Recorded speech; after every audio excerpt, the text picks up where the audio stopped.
one feels like when it's about to explode.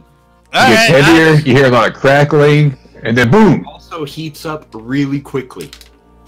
I'm just saying, I value you as a player that I get to torture in D&D, and I don't want you killing yourself until I cause it. No, I'm kidding. You can't die until Tristan dies, and Malik. Until those two die, you can't die. Yeah. Anyways, we're live. Welcome to the Ilderon Tales. This is Group B, Legends Lost. We are rolling with a full party, and if anybody's like looking at my screen, Jordan's not here. Oh, Jordan's not here? It's messed up, man. Kick him out. Pizza. Alright. I'm totally here. I'm just closing all my anime weeaboo stuff we were talking about before the session. Anyways, we have a full party tonight. I'm going to try and keep this recap under 3 minutes. It's literally cutting the last one in half by 50%. When we last left off, last episode, the party scried on Winrona a second time. Olivia was actually able to block the scrying, and she eventually let it through to see if she could trace it. After a few seconds, she canceled, or rather she negated the scrying, and then the party was able to pick up a few details from the room, drawing that Winrona was being held someplace dark, someplace constructed. There was Heimsdale furniture inside the room, and there were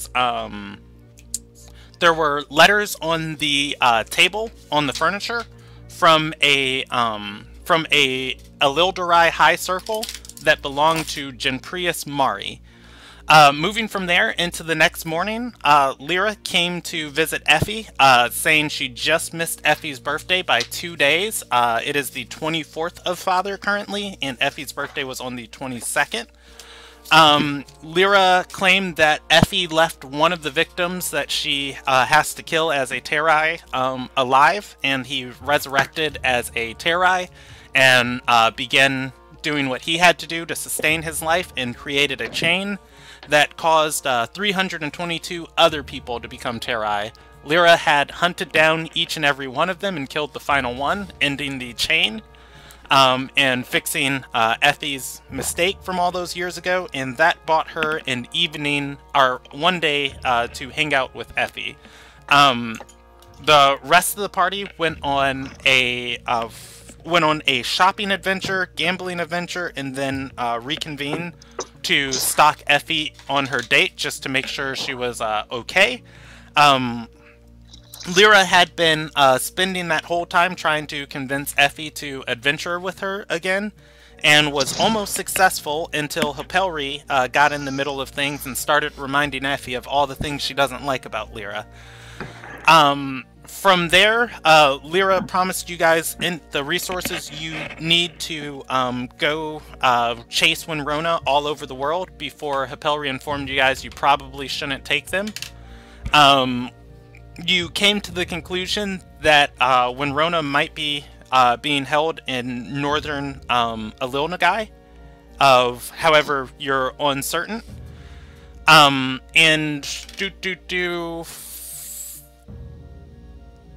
We were going to end there, but we jumped back over to Alo, who's been reading inside of the Lucky Coin Tavern, and 5 adventurers made their way over to Alo and started making pleasant company with him. Alo was not having any of it, and we are going to pick up there with the rest of the party joining back in. Does this include Halzik? Yes. Did we do 3 minutes? I don't even know. I wasn't keeping time. Alright, so I'll look back at the replay and, yeah, well, we'll see how close we came. Anyways, yes, so, you guys are back on the university. Effie promised to spend the rest of the evening with, Lyra, and, the rest of the party is, meeting back up, to... Well, I guess you guys just have a free, you have a plan already? You just have a free evening to yourselves. You are at the Lucky Spell, Tavern, and I'm going to move us over to Sky's Reach. The party walks in and sees a wealth of people crowded around Alo, who seems to be just trying to keep to himself. They are, and I will show them to the entire party. Both Draelos and Hauzik are going to recognize some people from this group. Among them, there is a one-armed swordsman. There is another woman traveling with them who doesn't seem to be a combatant at all. There is a ranger, and there is an armored Justicar, which you guys would expect to be more like a combat specialist from the Sunyeth. However, she is not dressed in the Sunyeth's colors. She's pretty BA. Just saying. Anyways, Draelos recognizes his sister Mealy, and Hauzik recognizes two of his sisters, Anita and Thyri. Woo, buddy. All right. As the whole party comes in, Alo is going to be pushing away from Raheem as he throws his arm around Alo. His arm, by the way, he has one of these. His only arm. Yeah. As Alo pushes away, Raheem is going to lean back and say, "Why, we are friends! It is pleasing satisfaction I bring to you." Your friends, maybe, but there's nothing I want from you, good sir.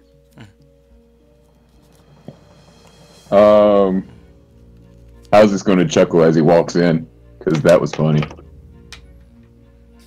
All right. As Hauzik joins this conversation, I have like 10,000 NPC sheets opened up on my screen.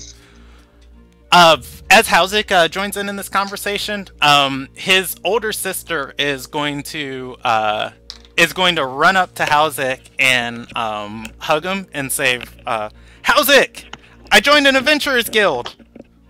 What? What happened to the merchant guild you were going to join? Or was it a crafters guild? It was a crafters guild he was going to join. She's gonna scratch her nose and say, "It's not really my fault, but we got on the bad end of the merchants of the Ruby." Been there. As she says that, everybody in the room kind of looks away, and Thyri speaks up and says, "They're justly dead." They're justly dead? I like them. I mean... I turn to my sister and kind of shove her and be like, "Hey, how are you doing, sis? Are these guys treating you right?" She's gonna look back at her companions and say, yes. One job led us to another, and now we're here at the university." As she says that, Anita is going to turn to her and say, "I'm not just a job, I'm part of the crew now." Which girl is which sister? I'm going to show them to you again. Wow, I don't know what I just clicked. you clicked on my stuff. Alright, here we go. Like, who's Draelos' sister and who's this Hauzik's sister? My Anita? sister is Melee. Trust me.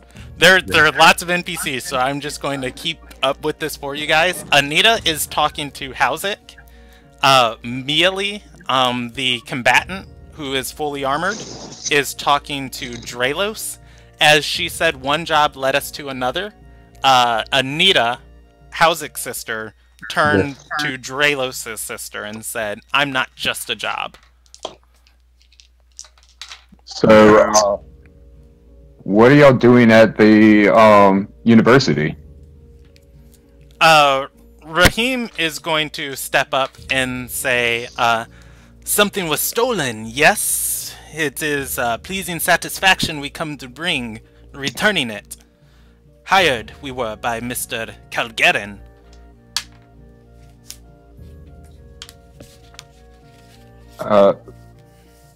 What was stolen? Or what did you find? When Hauzik asked that, Okay, yeah. I'm just thinking everybody's response. There's a lot of people you guys are talking to.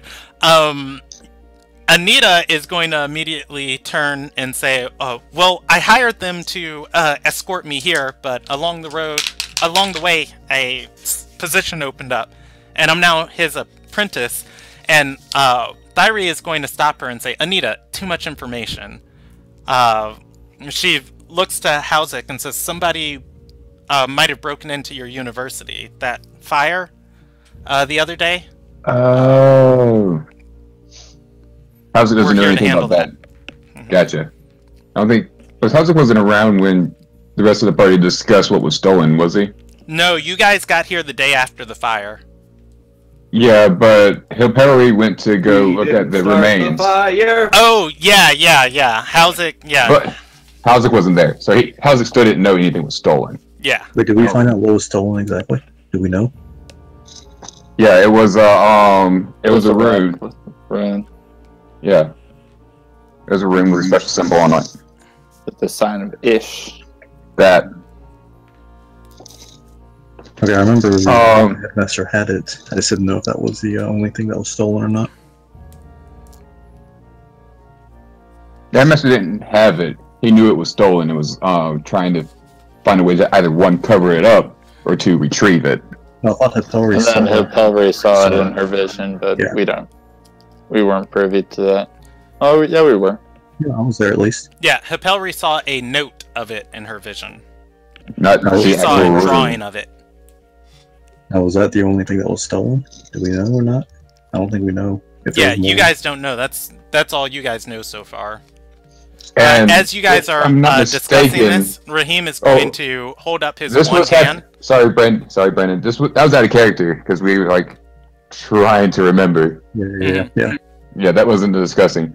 What I wanted to know was, Jordan was there in session listening to what all happened, but I want to say that was the point in time where Hauzik was like, bump y'all, and went back to his dorms, and everybody else went and stayed at the inn, and then everybody followed probably from the inn to the remains. I don't know if the party ever told me about the room. Well, no, because you skipped the next session. I don't think it's ever come up in conversation since then. Okay, so Hauzik doesn't know anything. Then what was stolen would be appropriate response for Hauzik to say to the sisters. Yeah, when Hauzik asks what was stolen, Thyri is going to respond, we don't know yet, but we intend to figure it out and retrieve it. We're meeting with the headmaster later this evening. Okay. Oh, okay, so you're just got a mission. Okay. I'm gonna ask them if they have any knowledge of anything so far. What details do they have? Because we might know some things that they don't, and vice versa. Could you say that one more time for me? I'm gonna ask him, what do they know about the case so far? What information do they have already? Raheem is going to say, there are wards that should prevent widespread destruction like that we were told about on this university. If something like that happened, clearly they were disabled, and somebody had the knowledge to disable them. That is where we intend to start, and so far that is all we know, that it was more than just an accident. So being a wizard, it seems like these would be magical wards that were removed. Is that correct? Raheem is going to wave his hand and say, "No, not a lot about magic. I don't. Pleasing it is not. But finding people and information. This Raheem is good at. How do you plan on starting? What are you gonna look for to lead you to somebody? He's going to smile and say, "Ah, I see new friend. You want to become an apprentice and learn from Raheem too?" Maybe. I don't know if you can teach me yet or not. Still trying to figure that out. The only woman who has not spoken is going to chime in and just say, "He's pretty good at what he does." How's this going to turn back to Anita and go, so what did you need Thyre's guild to help you with in the first place to get you in this situation? She's gonna smile and just put a big hug around Howzik and say, "Do I need a reason to come and visit my baby brother?" How's it starting to get uncomfortable and have more flashbacks and goes, "Reasons would be nice."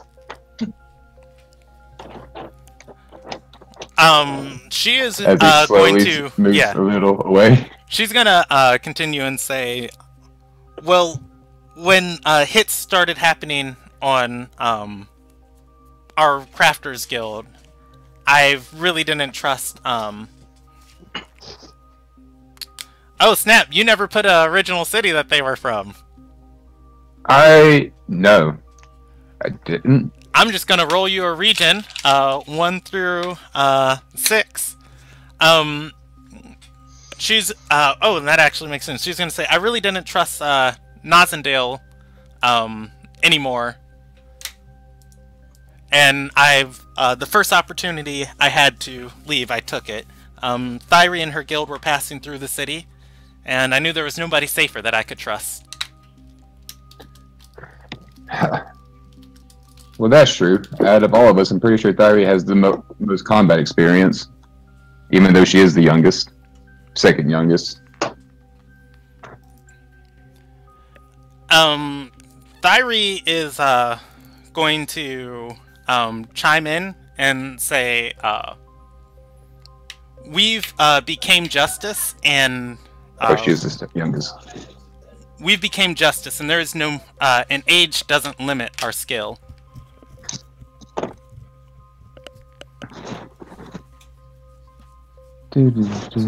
This Tuesday is going to be our last time. As you guys are sitting here, like just having this reunion, Raheem is going to notice Jessica standing next to Tristan and walk over to her and say, My, I haven't seen an Anenia feather like that in, why, I don't think my entire life. Jessica is going to put a hand over her necklace, covering it up. And he's going to say, "Please, child, there is nothing to fear. I was simply only admiring it." Jessica says nothing. He leans down and says, "I see then. It is dead, yes?" Jessica nods, and he says, "Well, I hear stories back in my clan of the Oh god. Yeah, say it. Of the Radafir Hill and Enthelar Lauren Dixel.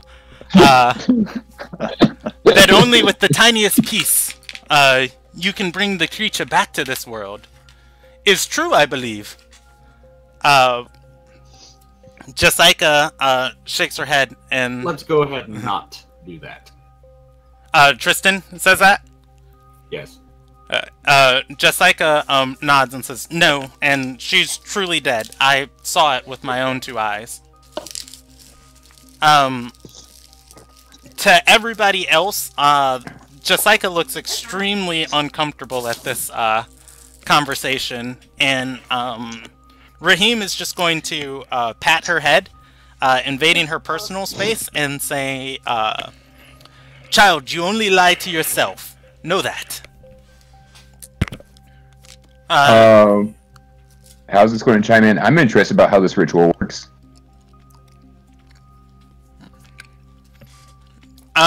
Jessica's going to take off her necklace and pocket it. And Smart. and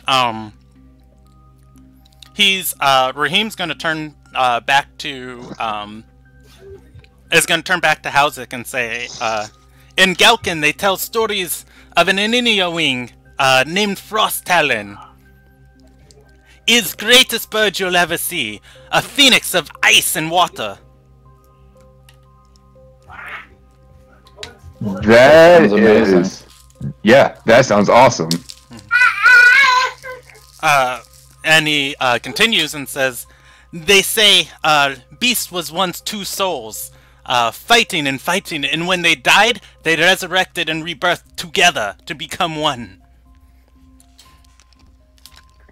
So, so I could look at an Eninia wing, and that's common knowledge, correct, Brandon? Mm-hmm. So there is no longer 4 elements. There's 3, because 2 of them have fused together. No.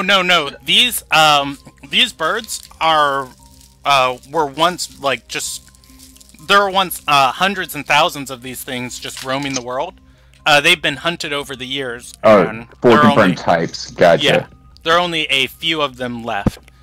It's Gotcha. uncommon to see them, but it's not like these have replaced the commonality of dragons in any other D&D campaign setting. Of like, if you mention it to somebody, they're like, yeah, those things aren't around anymore, probably. Probably not. Mm-hmm. I'm going to turn to Raheem and go, oh yeah, I do remember something about that. I think one of the professors here is actually researching her. The Frost Talon. Jessica is going to once again chime in and say, it's only rumors that thing even exists. I should know, I was born on Galkin.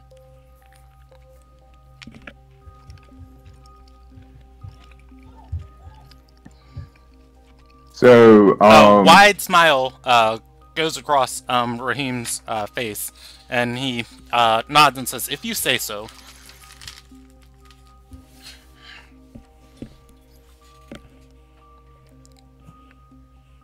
What could these feathers be used for? You're asking Raheem that? Yes. Yeah. how's this gonna chime in and go, the wings not for much, but you can do some special whatchamacallit, special type of infusion with their souls. That could be interesting.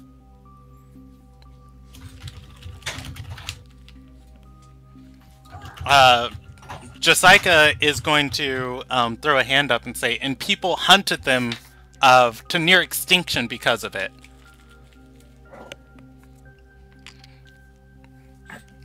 Raheem points at her and says, near, emphasizing the word she used.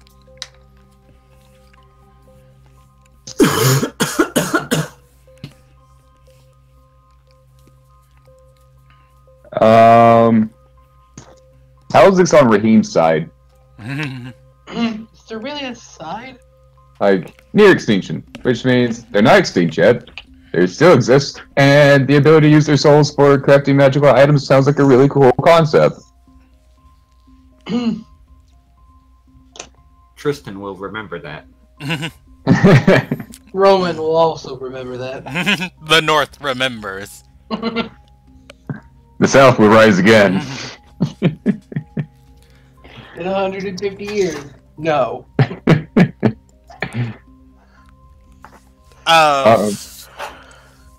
He is going to he's going to once again try and calm down Jessica and say, child, what is your name? Come, there's no reason to be defensive around Rahim and Radifir Hilanthala Lauren Dixel. I love the name. How's this gonna put a hand on Raheem's shoulder, seeing how upset that Josiah is right now, and goes, maybe we should talk about this at a different place. She is really not inclined to speak with you at the moment. Jessica, who, you've said isn't inclined at all, is still in her soldier's posture. She's pocketed her necklace and her hands are back behind her back as she's standing at attention. If there's emotion inside of her, she is not showing it. Can I roll insight to see if I can figure out what kind of emotion she's having? Oh yeah. I can have those? You can try. I mean, there was a brief moment where Raheem was in her space that, she was kind of like plastered like a portrait. Yeah. But now... That's not certainly much. Your insight is going to beat hers. You are going to see that this topic has touched uncomfortably close to anything else you guys have discussed with Jessica before. And you can see like the small visible signs of that discomfort, of not necessarily anger, but of like nervousness, I guess. Maybe just like the small swallow of her throat moving. Occasionally her eyes will shift a little quicker. Okay. So yeah, anyways, going back to previous topics that were brought up, you're about to go meet with the essentially principal, headmaster, to see what item you have to find. Raheem nods and says, yes, not what item we have to find, what item we will find. Well, I turn to the rest of the party. He's like, we don't have anything doing today, do we?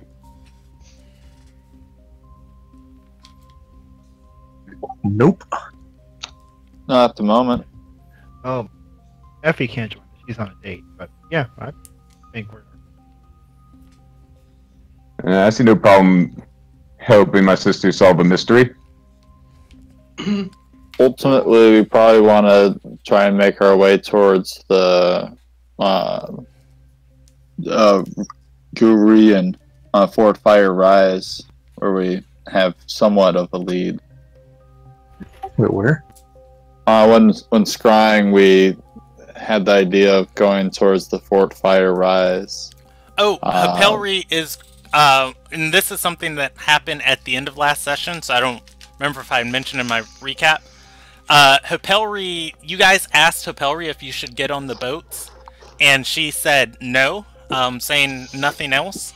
And then you guys pushed her further, and she said that it's pretty likely that that when Rona isn't being held in Galkin, if she disappeared near the northern part of Alilnagai, if you were going to hold somebody like her, you'd want to pin her down as quickly as possible. And if they had the means to do so there, she's probably still there. Because the moment she can cast spells or do something, she's, likely out of there. Can you go to the world map for me so I can get it some ideas? Hillary's just jealous of my love for the ocean. That is 100% why. I remember somebody said they thought she was around like the Olligan. Is that what do you call it? Hellfire Rise? Yeah, that was... Fireheart Rise is the name of that fortress. Is that up in Ellian? No, Those, no. between Heemsdale and Darkenvale, right? Yeah, I'm gonna circle it in black. Fort Firerise is a former Heimsdale fortress that overlooks an Earthfire in the desert. I remember. Okay, so we are nowhere. She's nowhere near there. Yeah, I thought we decided that she was going to be up on. I think it was called like the Gold Coast or something, up by Olean. Yes. Wasn't that the idea? Where is that at, Brandon? Directly north Circle of, that for me on the map. directly north of us. Yeah, I'm gonna do it in purple. The regions that you guys narrowed it down to was somewhere in between there. We're in between there. And I'm going to do a little blue circle. That is where Ercus is from, right? That was where we started this campaign? I will... I'll continue with your blue circle. That is where you guys started the campaign at Forest Fall.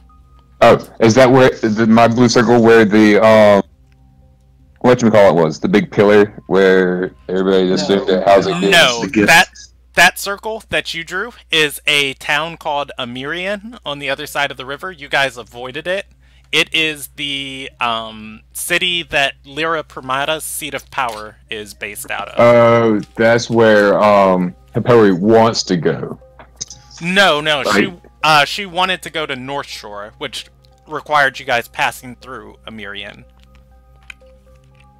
And before you ask, I'm going to mark North Shore on the map for you.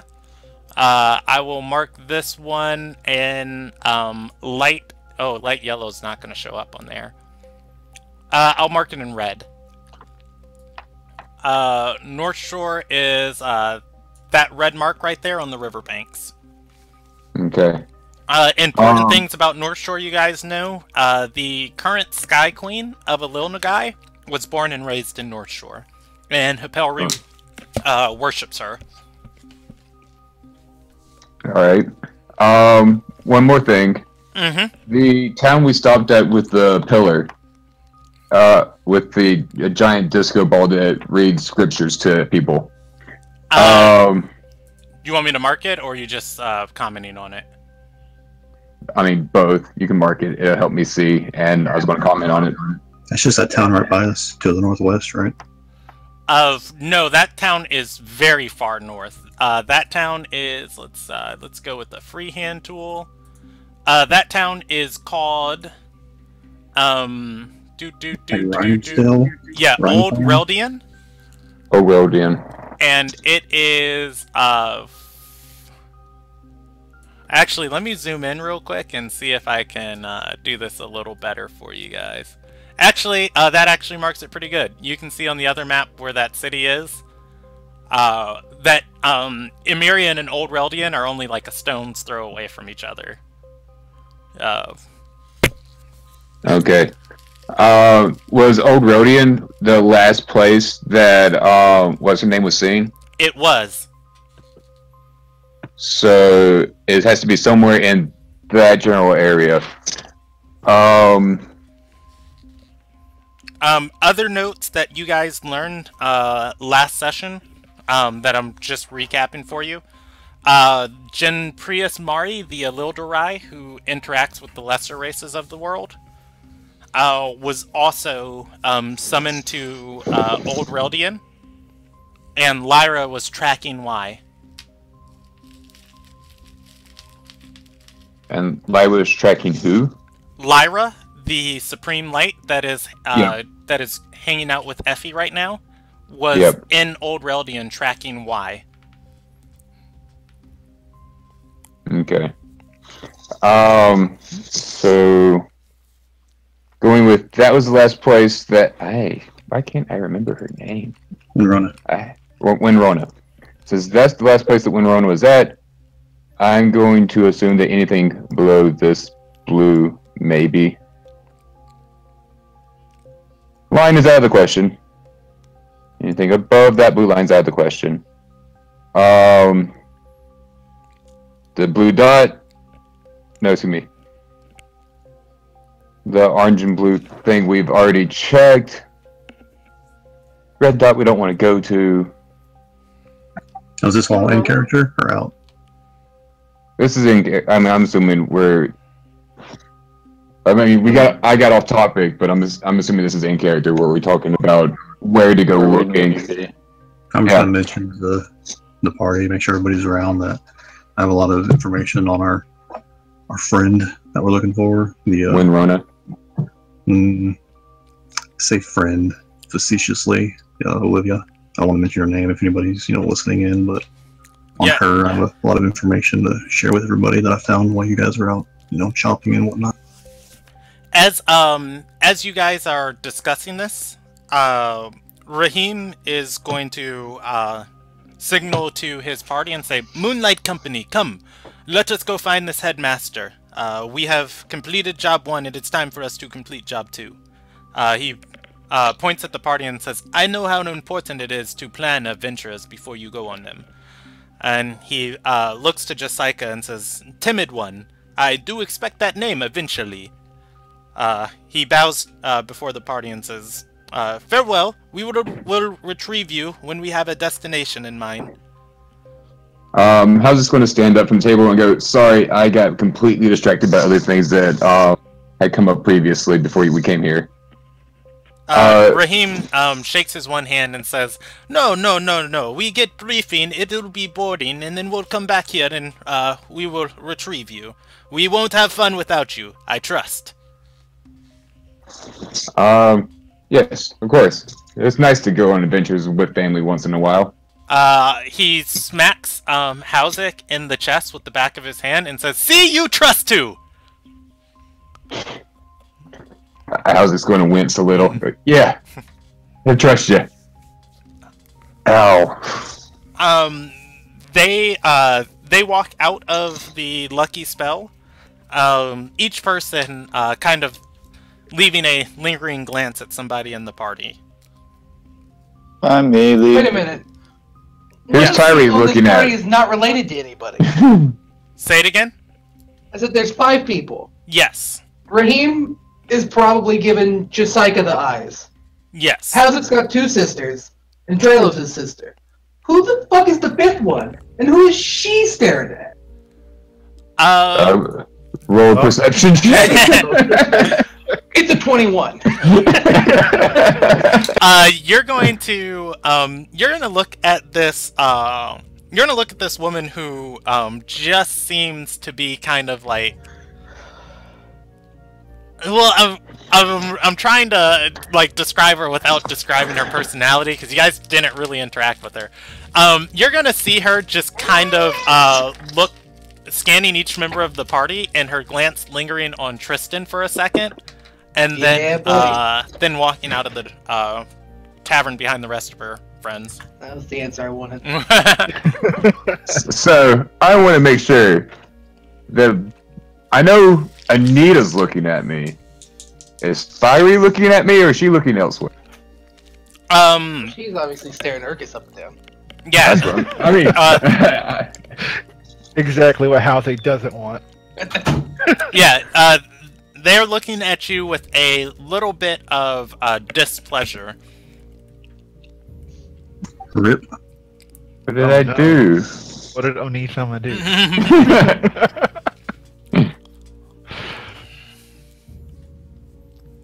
I just want to start talking about Olivia to the party a little bit about what I read. Okay, yes. Relate to that. Probably better for everyone to group around so it's not like being yelled out. Oh yeah. Now that the other people are not around, I figure we're all together. I'll just basically let them know that it doesn't seem like we're going to be able to do anything to her. The last 2 times she died was due to divine intervention. So unless anybody has some favors, they can call in from literally gods. A little bit out of our league. I'm pretty buddy-buddy with my god. She responds when I prayed. Will they strike somebody down? We, She likes to get her hands dirty. Oh, good. Maybe she can help us fight this other person. Well, yeah, unless your god can come down and kill somebody for us, there's nothing we're going to be able to do against her. Tristan's can. Maybe we can find him. Yeah, we have to find him first. Roman is going to notice Roman's going to notice Jessica very subtly pull back out her necklace and put it on, and then tuck it into her breastplate. Just gonna nod. Alright, so I guess our best thing to do would be to go help, what's his name, Drixel? Drixel Raheem? Dixel? Dixel.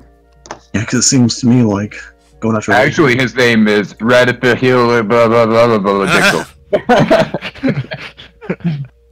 Yeah, it seems like going after Olivia is just beyond our pay grade, so to speak. Like I said, unless one of your gods will intervene on our behalf and kill her, and if you can do that, you might as well just call them now and tell them to go kill her for us. We don't have Let to. me just dial it in, and I'm sure my god will be fine with that. That's definitely a good use of his time and effort. Because the god is going to do it. 100%. I work for Palry, so whatever she says, I'll go with. Yeah. Where is Hapelry? Hapelry is Wait. there with you guys. She is going to chime into this conversation and say, well, I mean, we don't technically have to try and kill Olivia. If we can find Winrona first and free her, then I'm assuming she can teleport us all out or something like that. I was just going to chime in and go, that's what I was thinking. That's Yeah. what I wanted to do. Same. Was the other one here prepared to die? Hapelry is be the going first. to Alex, look to why Roman doesn't and she? shake her head. I think our priority should be to rescue the person we need to rescue and probably avoid fighting the god. You know, if she can teleport out, why doesn't she just do it? I don't think she's able to teleport out. Well, Oh, that's the reason for the rescue mission. We can free her from her chains. We can get her to teleport us out. I don't think we can Yeah, you guys. break out with against somebody who, you know, requires a god to be stopped. I mean, she can just smite us down with the snap of her fingers. If that's true, then why hasn't she already done it? Stealth. Don't discount stealth. He's stealthy. That's a big gamble. She doesn't see you or have some way of detecting you. That she's as powerful as, you know, what I've read about. How's this going to chime in? What have you discovered?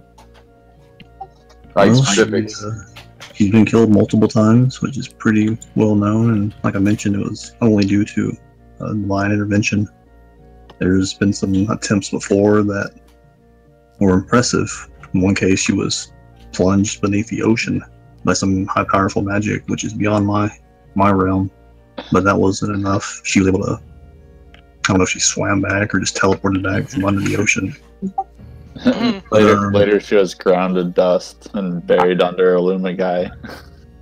I'm assuming that she swam because that's more badass. I mean, she's undead, so I don't think she can drown. By the way, Bronk completely understands the immediately gets sent to the bottom of the ocean.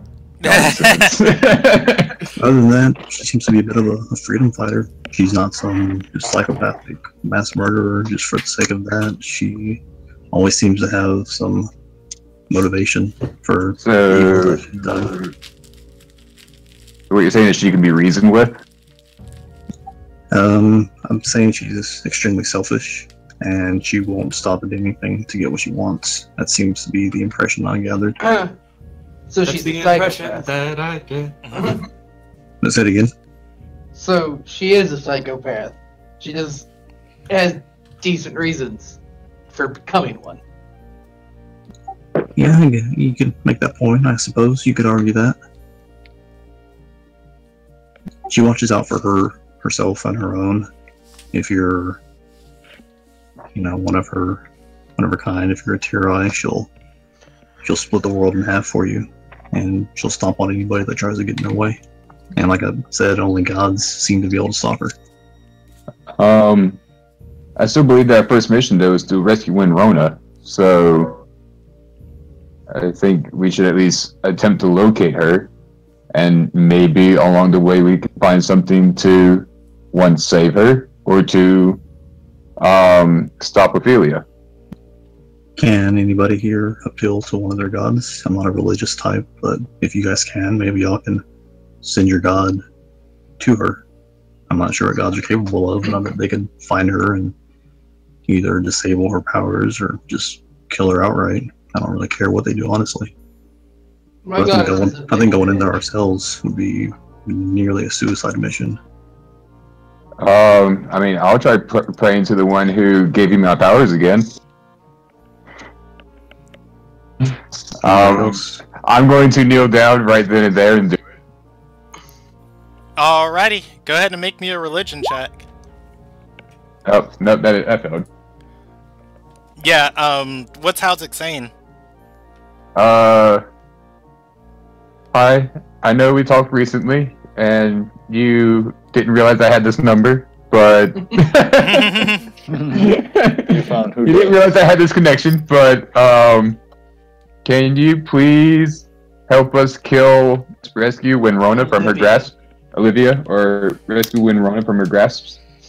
Yeah, Howzik doesn't get a response. Oh, I figured not. It's not that nat 20 I had last time. Well, by the way, out of character for my dice swapping ability, I have a 13 and a 7 still. So if you guys want some help, just somebody mentioned it. I don't mind using them. They're not great, but if you need a little something, I got a 13 at least. Not gonna use that for a religion check. So, how's this going to stand back up and go, I didn't get in touch with her this time. I mean, I'm here to do some adventuring. I'd rather not. I mean, I'm here to adventure, so I'm not completely against the idea if y'all guys want to run in there. But like, I just want y'all to know what we're getting ourselves into, and to me, it seems like it would be damn near suicide. I don't see how we can get in there and get out without her just blasting us all, within a few seconds. Hopelry is going to finally speak up, like inhaling and exhaling, and say, "It's time for me to share something. I've only shared with one of you guys. The only one who dies in there is me."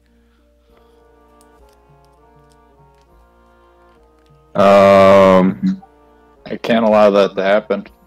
I'm going to turn to Hippory and go, why would you die? Why would only you die? She's going to shake her head and say, I don't know why. I can't hear anything past that. Well, you are only right 60% of the time, and we could die after you. So it's not something I want to gamble with, to be honest.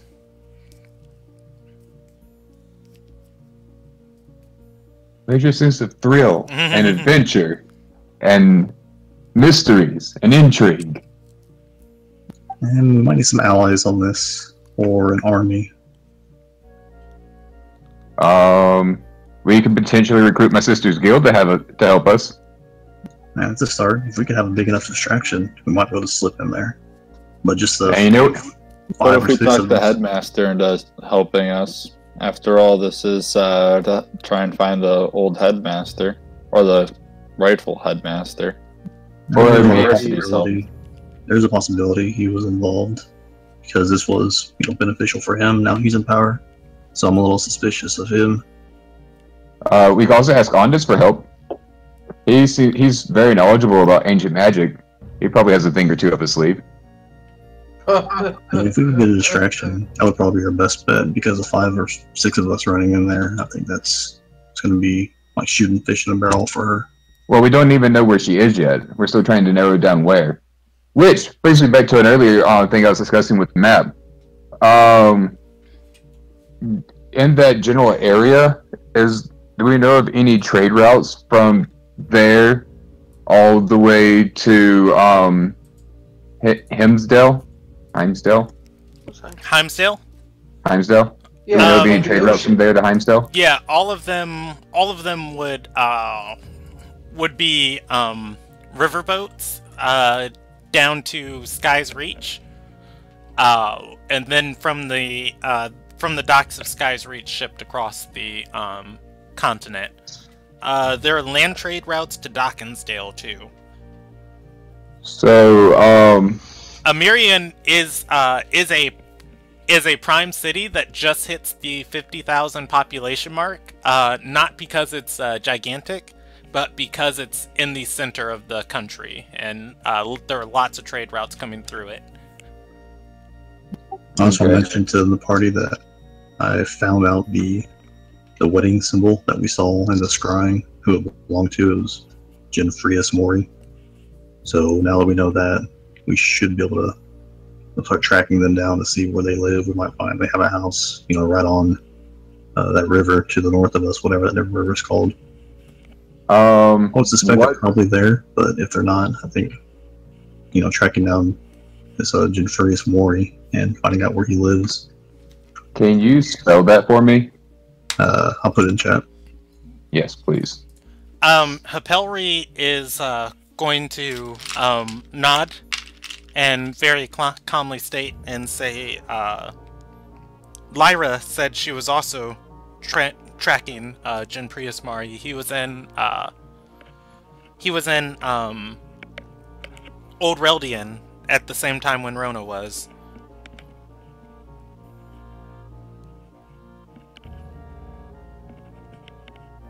So we're tracking down, but if we find her, we gotta have a plan for either attacking her or distracting her enough for somebody to slip in. Oh, hopefully get one run out.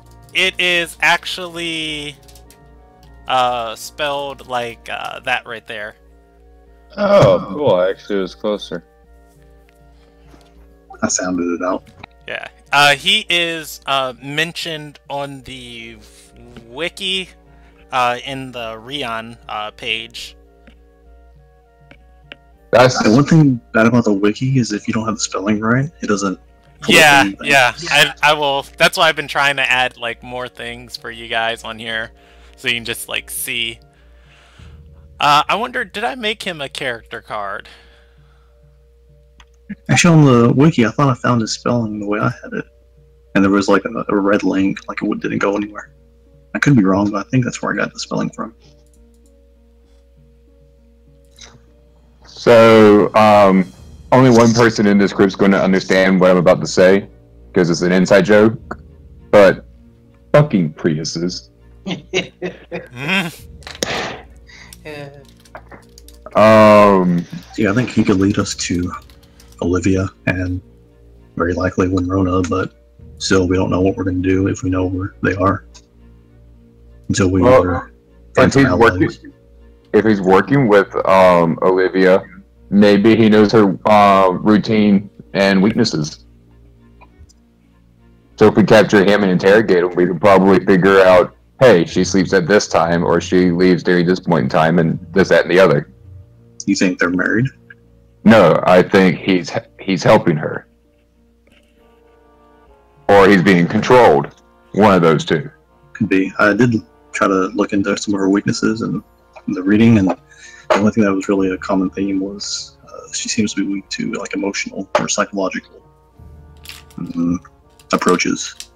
Like I mentioned, she's a kind of a freedom fighter, so playing on her empathy, her concern for her people.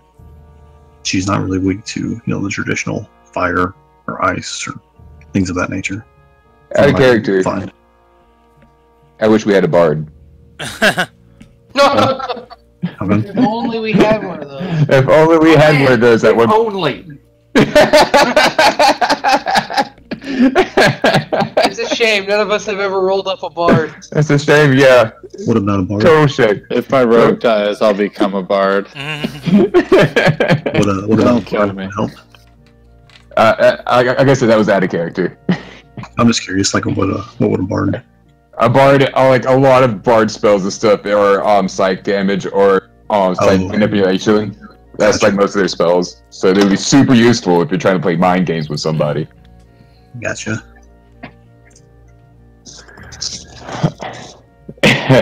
And I used to be a bard before I wrote up Halsik. I was a bard. We can go after Maury and see if he can help or put some pressure on him. Or we can just go after Olivia and go charging in there. Or we can go to keep forgetting the guy's name. The super wizard. What's his name? John. Ondus is my first step. If he's so scary, we should bring him. Yeah, I agree. Want to go politicking, trying to convince people to join the cause. I think that would be a good use of time. Yeah, just going after Olivia by ourselves. I think that's I mean, I'd be willing to go. I'm not afraid to die, but I think death is a very I'm ready high to probability. We all know that Dravis is ready to die. I just want to. I rolled up a rogue. I know I'm gonna die. This is like a horror movie. Yeah, I left the university. Rogue's dying first. To adventure. I didn't want to sit in an inn or in a safe city, talking with people. I want to see the world, write my own stories. Brandon, what time of day is it? It is the it's going on the evening. It's the afternoon. You guys were with Effie and Lyra for their lunch. Okay, so it's probably like what, 3 or 4 o'clock? Yeah. About 3 o'clock with a setting sun. So that's all I got for you guys. Those are my kind of suggestions and observations that I've come up with since you guys, went out on your shopping excursion. That's kind of what I've come across. So I believe we should go meet with Ondus. Let's go. I don't know what anybody else's opinion. That was good. He's the closest. Easy thing to knock out quickly while we're in town. And another thing is we could probably get the current headmaster, whose name I wrote down. I know I did. Kaipeldon Calgarin. I have a card for him. I can just share it with you guys. Maybe. I wrote it down. I just had to find the note. He's not very pretty. Well, I mean... Oh, crap. I totally exited out of it. I didn't see what the score was. But, anyways, if we help my sisters and the guild with recovering that he might also be willing to send us some help as well. Do we trust him completely? I mean... Raheem? He benefits a lot from Rona disappearing, right? He's barely holding it on right now. Right, I think... probably appreciate having her back. Yeah, he's probably super glad to get all this stress off his chest.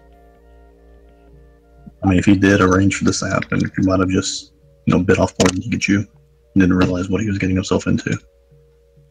Which would still give him a reason to try to get her back. Put himself in her good grace. I regret this decision. Here, have this job. I never wanted it in the first place. Unless one or other says, you betrayed me. You set me up to be captured. That'll be on him. Right? We are not judge and jury. So how about we ask Andis his opinion? If he is going to give us full support, let's take the help. No. My point is if Rona back in leadership. If Calgarin is involved, he might sabotage us. He might want us to not free her. I believe you're being too suspicious of people. Well, stakes are pretty high on this. I think we got to be careful. It's worth considering at least.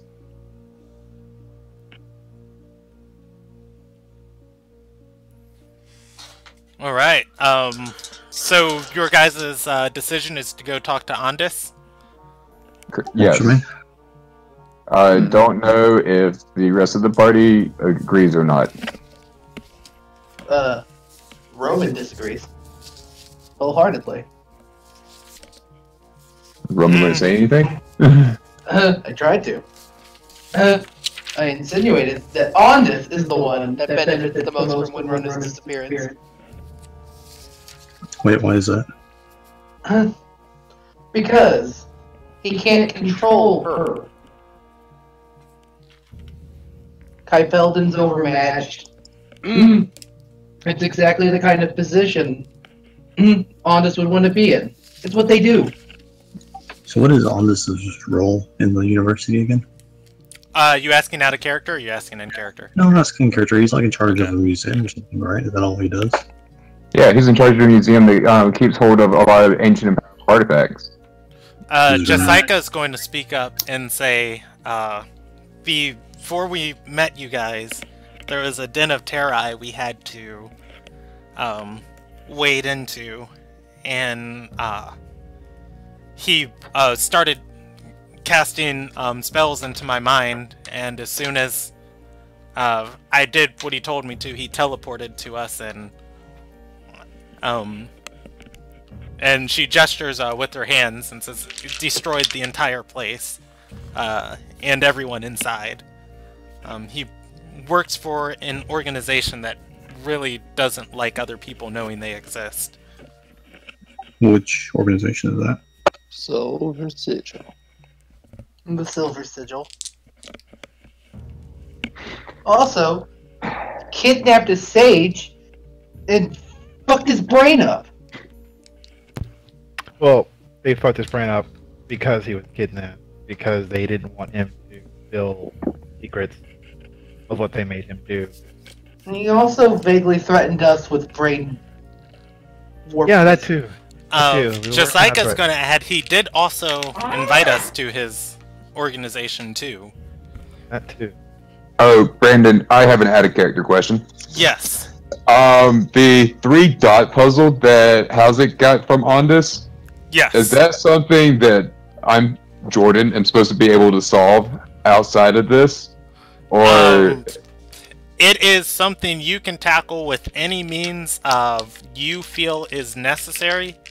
And if you can figure it out, then hey, you're welcome. My other thing was, like, if not, can I have Howzik roll stuff to try and figure it out in character? I was gonna say it's gonna be. I mean, you can have him roll specific stuff, and I can tell you if that works or not. You know, it can't be. You know, can he just make an intelligence check to solve it? Well, I mean, that's kind of was what I was hoping for. Or like, can I make rolls for you to give me hints so that I can solve it? No, I can tell you if Howzik tries something, what works and what doesn't work. That's okay. It has a piece of paper with 3 dots on it, correct? It is. In the shape of a triangle. Yes. 3 black dots and a triangle on a piece of parchment. Gotcha. I do still have that in my notes. That's it? That's all there is to it? Yeah. Yeah. Brandon made that difficulty very high. That's super simple. It's obviously a J. It's obviously a what? A J. A J? Yeah, of course. Oh, like, Braille? No, I have no idea. I'm just saying something like, stupid. bro, why are you so dumb? Come on, Howzik, get it together. Either J or dump truck. One of the two. It's an arrow. You follow it. So just going back to this thing about Ondus not wanting Winrunner around, does that mean we can trust him or no? I don't... How do I put this? It's going to be hard. I don't trust Ondus because I don't know what Ondus wants. From what I can gather, if stopping Olivia is something he wants, we're good. But the minute we become a problem, fireballs and mind wipes. I don't think Ondus would do that. He's a great guy. I would like to turn to Palry and ask her what happens when we meet up with Ondus. Is there anything that she can expand upon? Palry is going to get excited and say, "You're asking me to listen to the future?" Yeah. Yeah, we've given up stopping at this point.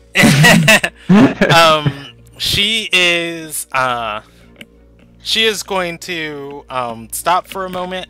You're going to see her look side to side, and then you're going to see her say, Well, one me thinks he helps out and it goes nowhere.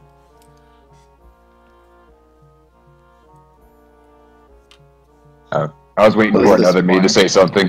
What about other I was use? about to say, is it one says he helps out and the other one says it goes nowhere, or One says both. Yeah, she gestures around her and says, "That one's the only constant." Okay. Pointing over her shoulder. What do the other ones say?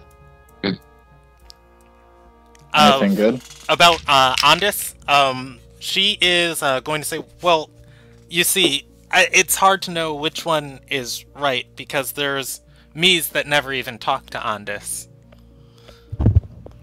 Okay. Yeah. Also, they're like all talking at once, so it's probably difficult for her to single out. Full narratives, I got it. I will say though, Pelry, that I know you've been told to not look at the future, but I think we're at a point where things are getting so dangerous that you might be the only person that can help get things back on track to where they need to go. So I want you to embrace your ability and don't be afraid of it anymore. You have a gift, and the world may need you to use it and to become more acquainted with it, understand it better. She was not afraid to use this thing to begin with. Yeah. No. She was under shackles because of us. Pelry is going to, nod and say, yeah, gift. From a witch. Housing chimes in. Mm-hmm. In a forest. Might be losing her skull. Might be losing her soul. Little thing. Kind of curious as to how that soul, how the binding works, because super interested, because it's obviously very powerful. I want to ask her, can she look at a specific event in the future? How does she see things? Does she imagine something? At this, I was going to get super excited, and I have it all written down after this interview I had with her. Well, you can tell me, or she can. I don't really care. And then, well, what it turns out is that she doesn't see the future. What it is it's essentially she can speak with multiple versions of herself that go in parallel dimensions. So, if she goes left, she can speak to the version of herself that decided to take a right turn instead, and they can tell her everything that happened on that route. So, where she's speaking to now is one of the mini versions that actually met with Andis, and one of the ones that managed to convince him to give us help, and then how well that went. Okay, I'm gonna ask Ellery if she can find a future version of herself that's in a timeline where when Rona is back, in power, and ask how that person got to that point. Once again, Pelry gestures over her shoulder and says, I can't hear anything past that one. It's where I die. Well, what if we don't take that path, though? I'm pretty sure what she's saying is that if you don't take that constant. No, the constant thing was Andis not helping. No. She's all been, timelines. Yeah. She is all the timelines end there. Yeah, she is swarmed by these versions of herself in every direction. She said the only one of them that's constant, and she pointed to the one over her shoulder. And you guys should mostly know that is the one that is informing of her death. And she dies. You're gonna die at Olivia's place? She nods. Okay, well, where is that at? She shakes her head and says, I don't know. They can only say things so briefly. Can you find a line that shows you approaching where you're gonna die? Can you tell us what that looks like? She's gonna turn around and you're gonna see her just kind of like looking over a bunch of nothing that's not there. And after probably about 40 seconds of this, by the way, meant to say this earlier. As this conversation begins, Roman is going to notice that uncomfortable posture of Jessica return. Also, I believe Tristan's gonna notice it too. What's Tristan's wisdom? Should be 5, right? Let me get back. Yeah. Alright. And yeah, so Tristan is going to notice also. Oh, and he's got the stone. Yep. Yeah. Anyways, what was I saying? Oh, Hapelri. So, Hapelri is looking over these people, and she turns around and says, Turn around. says they're also noisy and rambunctious, but there's shouts of it in North Shore. So I think that pretty much narrows down to where Olivia's going to be to the north. North Shore is a region, not a city, right? North Shore is a city. Okay. Which city was that one? It is the city where the Sky Queen was born. Where The red one? Mark, right? Yes, The the red red one. Okay. Yeah, I'm pretty sure that's where we're going to find Olivia and Roman. I want to do a quick insight because she's lied to us before about wanting to go to North Shore, and I want to make certain that she's not doing this just to go there I again. believe when she told us. Roll me that insight. Okay. Damn. I mean, as far as you know, Hapelri is, Hapelri is a lady with a bunch of reasons. Yep. And, she's being honest with you. Coolness. Well, even if Olivia's there, we still have a plan for what we're going to do when we find her. Well, once again, Sisters, Guild, the Academy could probably give us some help. Maybe Ondas. Which academy? This one, the university. Oh, okay. Yeah, I guess we can try on this since we're here. Maybe Hapelli's wrong about him not helping. Roman's gonna kind of like almost angry sigh and just go, "What about Lyra?" Oh, Lyra. Lyra is cool too. Wait, who is Lyra? Haven't met her. The Supreme Light. Oh, The okay. one who Everyone head in a deal box. with. Head in a box. That's right. Head in a box. And Just gonna keep volunteered to that help us tab. already. She's already volunteered to help. She did. Was that Yeah, that was but the one. Hapelri doesn't want her with us. Well, I don't want Hapelri to die. And if we want to surround ourselves with strong people / a vanguard. That lady's crazy. Yeah, But- as you've mentioned, Lyra, Pelry is going to go pale. Yeah. Hapelri super doesn't want her. But she's got an army. She also has a very high kill count. That's established. Yeah, she's good at killing Terrai. Not great at whining and dining them. Yeah, like I say, the enemy of my enemy is my friend. I mentioned Hapelli that she might just need to, make an uncomfortable alliance temporarily. Hapelri is going to speak up and say, she's not my enemy. I'm the only one that needs to die in those tunnels.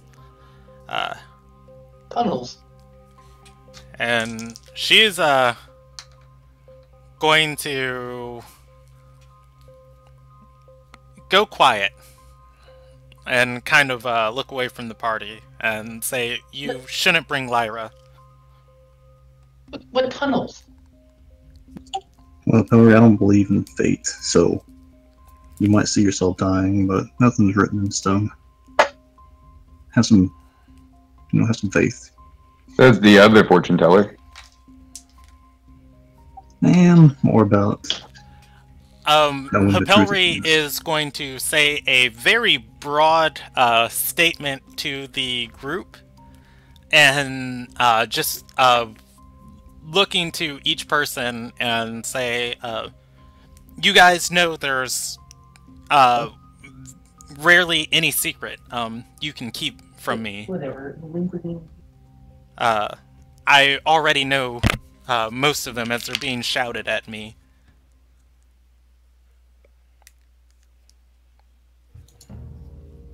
Well, what would you have us do? What is the better option?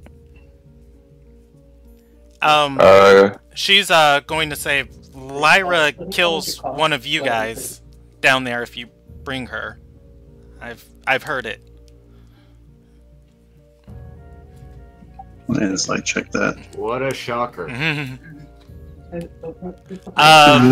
Hapelri is foreseen this coming. Yeah, Hapelri is a woman of many cloaks, but this seems to be a truthful thing she said to you. There's really something she is like not telling you guys. Which there is something she said Lyra kills one of us? Mm-hmm. Which one? It's me, right? Wait, Brandon, you said she's not telling us something? Yeah. Tell her, just ask her to, tell us the whole story so we can, go into this prepared. She's going to say, well, I need every single one of your consent to divulge your secrets. It's fine with me, I got nothing to hide. Roman's gonna be like, yeah, yeah. What's wrong, Roman? How's it? I have a out of character. Like this feels like the moment I need to divulge a certain fact about Hapelri's death. But I'm gonna hold on to that one. Housing doesn't have anything he's ashamed of.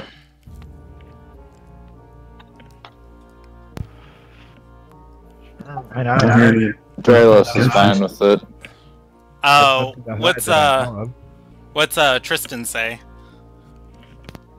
Tristan nods and says, I was never really perturbed by it to begin with. Go ahead. Hapelri looks to Jessica. Jessica is going to look visibly shaken at this, and she puts a finger pointing to herself. And Hapelri nods and says, everyone's secrets. Jessica is going to look to Tristan, and a tear is going to form in her eye, and she's going to open her mouth and say, no. Stop it. Hapelri is going to shrug and say, some things weren't meant to be known. That's a real casual line you just used there. Is that all she's saying? Meant to be known. Jessica is going to say, we should ask Andis for help. He's powerful. I agree. We're getting there. We have to convince these other people who apparently met with Andis that don't like him. Now, hold I'm on, just hold gonna on. look at Housick real quick. You've known this guy how long? I've known of him longer. Yeah. And up until last night, I thought Olivia was a boogeyman. So, lots of things you've heard of don't hold up to the billing. How long have you known Andis? Because I watched him vaporize like 30 Terra. And are we not going? All of us. And we want him to help us, right? Well, here's the thing. Are we not about to go into what's essentially one of the mothers of all Terrai? Yeah, I agree. So, someone who's really efficient at killing Terrai sounds like someone you want on your side. And that has no problem with killing them in mass. And then, on top of that, did you do something to piss him off? To have him threaten to kill you? Did I? We were trying to return the sage, and he wanted to take him with him to heal. Yeah. Wipe his brain. Hapelri is going to chime in too and say maybe killing isn't something you guys have to worry about. That's another true thing. We just have to get in there and rescue a woman, and then leave. Yeah, I mean that's. I have respectable lockpicking. I'm stealthy. And we have a rogue. I'm here. Hello. He's so good at his job, we forget that he's here sometimes. I just want to go back to Pelry about this Lyra thing, because I feel like there's more to the story you're not revealing to me. Wait, what's Alo saying? I want to focus on what she was saying about Lyra killing one of us, because, you know, I rolled pretty good on insight. There's more to the story. Yeah, there was definitely something she was leaving out. She said she wanted to reveal all of our secrets, and then she would, I don't know, tell us more. Yeah, she said she needed everybody's consent to reveal their secrets. And just like I said, no. Yeah. So if you can convince just like then she'll tell us. I just like the fate of the world is in the balance here. Whatever secrets you're hiding, it's not more important. Look, you don't know how long I've been working to try to get Jessica to assert her sense of agency. I'm taking this victory. You're not going to convince her to change your mind. Not this time. When the cute murder machine tells you no, we tend to listen. Could I, like, try, like, a persuasion against her insight, like a contested roll or something to see You can try. So would that be, like, persuasion versus her insight? Yeah, go ahead with a persuasion check. No, it's going to be a flat DC at the very difficult level. Wait, what do I need to roll for that? Just a persuasion check. It's not a contested? No. This is something Jessica has Nope. Yeah, has not has been very, very, very, very, very specific with not letting this information get out. Okay, so Jessica's gonna roadblock us. Pelry's not helping us too much. It's almost as if we have to play the game to get to the boss. I'm fine with this. I say since people have issues with, since Hapelri says that Ondus doesn't help us, and since other people have issues with Ondus, which I don't know why, I literally said why. Yeah, I mean, I don't understand words when they're spoken out of the mouth in a language I understand. Come on. No, okay. I shouldn't say I don't know why. Around the knuckles and hit you with it. For reasons that to Houzik seemed like it didn't happen to him, so it doesn't bother him. Is how Houzik's going to go with this. It's how Houzik's going to roll. But he takes your opinions into account, and it's like, we won't go to Ondus because 4 out of 8 people tie it, and I guess we go with the people who've actually dealt with Ondus longer. Yay, seniority. And then the next thing is, my sisters are in town. They are an actual adventurers guild. If we help them by freeing up their current task, they'll be free to help us. Yeah, no, I'm all for that. Yeah, I agree on that one. But so sounds like an okay plan. So why don't we just wait for them to get back and help them find this rune, and then have them help us? Well, you don't know it's a rune. We know it's a rune. No, they told me it was a rune. No, they don't know. No, wait, no, never mind. They don't know. I was like, they don't know what they're looking for. Okay. And we didn't. Okay, find that item. And we're gonna be the ones acting. I'm saying it's out of character, and we're gonna be the ones acting. Like, oh no, really? We're looking for. Please describe it. If you should trust Lyra or not, and it seems like that's probably not wise. Bowie says no. Yeah, I don't. Effie says no. So we got like nobody. Just your sister's group. A whole nother adventures guild whose levels are questionable. They could be freaking level 20s for all we know. I mean, none of us are against your adventure guilding family. Yeah. Papa Drake said to never get on the bad side of a one-armed swordsman. You know, there's a saying. I don't know Papa Drake, but that seems really wise considering the fact that he has one arm and he's still going. He's still going. Yeah. What was that old saying? Meet a man with one arm. More likely, the guy who. Yeah, respect the man with one arm because the other man's probably dead, or the man who took it's probably dead. All right, so you guys are going to go meet up with your sisters guild? Yeah, they said they'd come back to us after they met with the headmaster, correct? Yes. So we just kind of chill.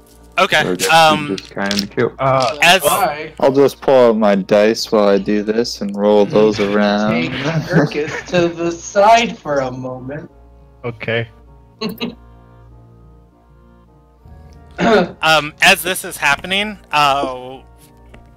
Jessica is going to take Hapelri and walk up to her, and they're going to take a corner of the tavern and start talking amongst themselves. Alright, Roman, what's up? So, Urkus, I have something I need to tell you about what Hapelri said. So, you remember I made you wear that ascot? Yes? I made you wear that ascot because Hapelri told me back at Ball that she was gonna die. And she told me you were gonna kill her. Let me let that sink in. Dun dun dun. What? Yeah. I didn't know how to process it then. Did she confirm it since you gave me this? You know, I don't think I asked. So I should probably do that. Which I believe was part of the reason that you have the ascot. That way you're identifiable from the other person. Okay. That's... Yeah, because you don't seem the murdering type. Oh. His kill count's higher than yours. Does it count because he was trying to kill us?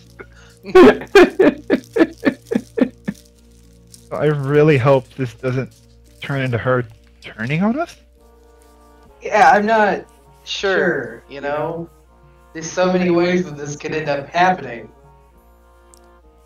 But we're also, you know, with whatever's going on with her with the, you know, powers in the Forest Witch, we're about to maybe fight a ancient sorcerer terror. And we know at least it's in a tunnel. Yeah. So, I didn't want to tell you, because I figured it would freak you out. Also, she's not always right. But Yeah, I'm starting to worry that maybe, at best, she's wrong about who does it, not that it happens. She did say the death is a constant one, the loudest, and she can't really see past it, so... Yeah. Is it really me, though? Like I said, that's what she said. So, at this point, since she's let all of us know it's gonna happen, I figured you should know. So, maybe we could stop it. Yeah. Yeah, let's see what we can do. Cool. All right, Urkus and Roman rejoin the party. Or what's up? I was going to just ask the party whenever they get back if anybody's completely opposed to the idea of a suicide mission. I need to live. I still have a mission set out that I need to complete myself. Death is only the beginning. Well, Power did say she's the only one that dies if we go, because we don't really seem to have many leads besides the. At least none of us died before her. Yeah, that's true. As you guys are having this conversation, Jessica and Hapelri are talking on the other side of the room. They're going to notice the party is back together. And Hapelri is going to lean down and give Jessica a hug and walk back to the party. Jessica takes a moment and composes herself and joins the party too. You girls have a nice talk. Hapelri is going to nod and say, "Oh, yeah. She just wanted me to read her palms."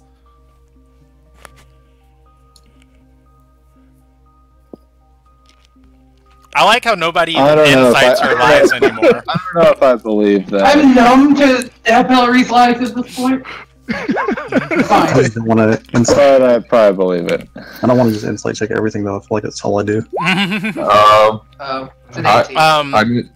Yeah, both Tristan and Both they somehow gain advantage by knowing she's full of shit. Yeah, I was gonna say most people do beat Hapelri's check. Alo, Draylos, no. Yeah, Alo knows. How's it goes? Yeah.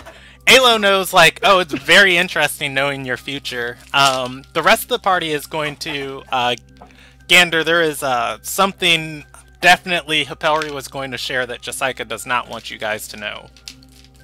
And I'm fine with that. And I'm not going to tell them if I learned anything because it does not pertain to me.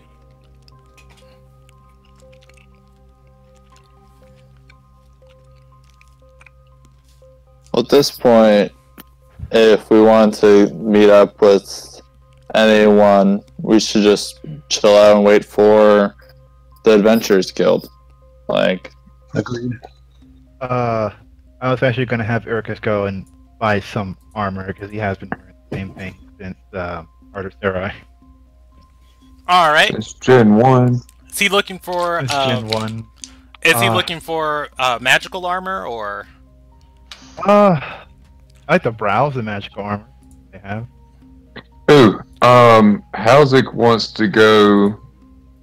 Man, Shopping Adventures Part 2.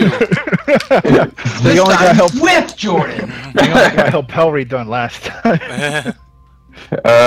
Halsik's kind of broke. Halsik wants to. Yeah. By the way, an infusion of cash. I need weapons. By the way, Ramon, just before you Urkus goes on this adventure, you're gonna be looking at an upwards of like 500 gold for a magical item. I'm fine. Okay. Speaking of which, did we ever get paid for escorting Hapelri back here? Who was gonna pay us? Yeah, I was gonna say. That was You were hired for that? Yeah, that was a deed out of the kindness of your guys' heart. You can ask Urkus' dad for money. Halsik was sent on a mission by the university to go research the person who can see the future, and I brought her back. Yeah, Halsik has not gotten paid for that. Halsik should go get his money. Right? Halsik's gonna go over to the headmaster's. Kick in the door. You better have my money. It's like, hey, I understand my sister's here, but where's my money? They're like, it's been a day. You just now remember this. I was pretty pissed off yesterday, and now I'm even more pissed off. Where's my money? All Yeah, right. That's something. How's it going on going on adventure to see the headmaster? But just real quick, talking about shopping. Like wizards, a lot of their strength comes from finding spell scrolls and being able to copy them into the spell book. Since we're not really doing any like adventuring, do I need to like look for shops to buy those, or how would I go about acquiring some spell scrolls? People at the university can barter them for you. Barter them with you. You can also spend downtime at the university renting books and copying the spells into your book. You still have to, you know, abide by the prices in the player's handbook for what it costs to do so. Yeah, I can afford to copy one level 1 spell right now, so yes, not much. You are in the magical capital of the world, at the center of learning for the magical capital. So you could find whatever first level spell you wanted. That's like walking up to any teacher and you could actually ask Effie, like, hey, can you teach me this? And she could instruct you on it. Is there anything I can do, like, I don't know, like in downtime, like get a job so I can have some income of some sort? Because all I have, like, literally is like the starting gold and plus what I got from selling those dresses with Draylos. Yes. However, downtime's handled in days, and you guys only have a few hours. And speaking of which, as Urkus is leaving, he is going to notice the adventuring party walking back towards the inn. They are talking amongst themselves. They are in the distance of the entering the Windar ward. Does he still want to go out and search for gear, or is he gonna wait to see what they found? I'll go wait and see what they found. Hopefully there's time for preparation to go buy it. Okay.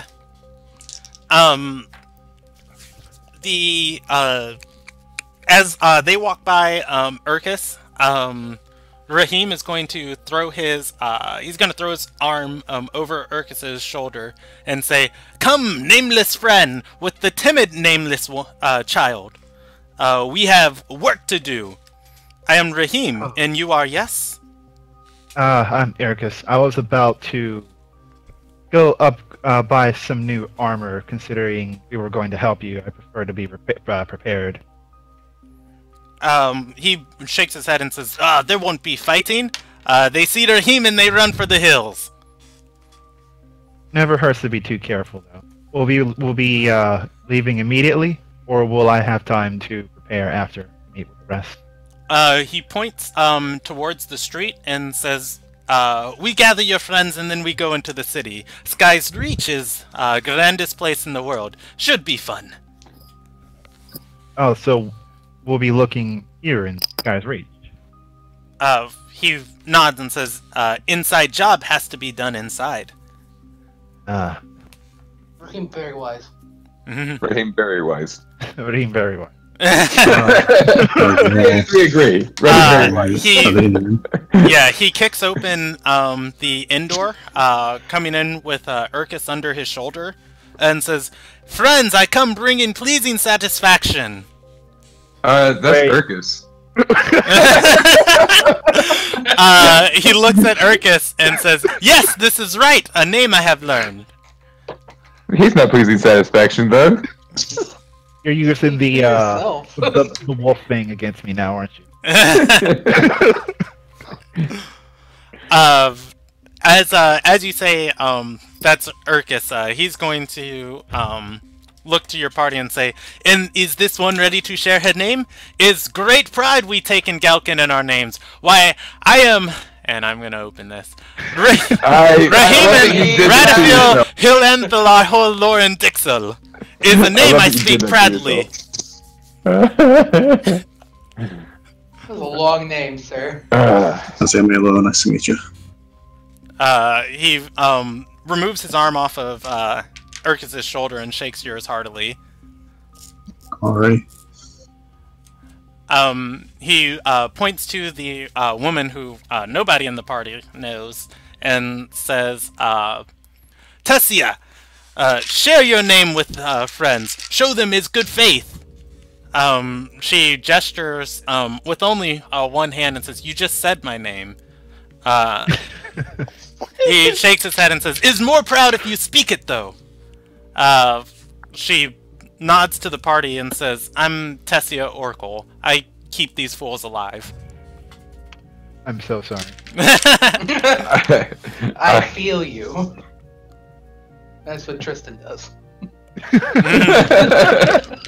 Oh, that's why she looked like him. She felt a kindred spirit. It's like you run with Neanderthals too, don't you?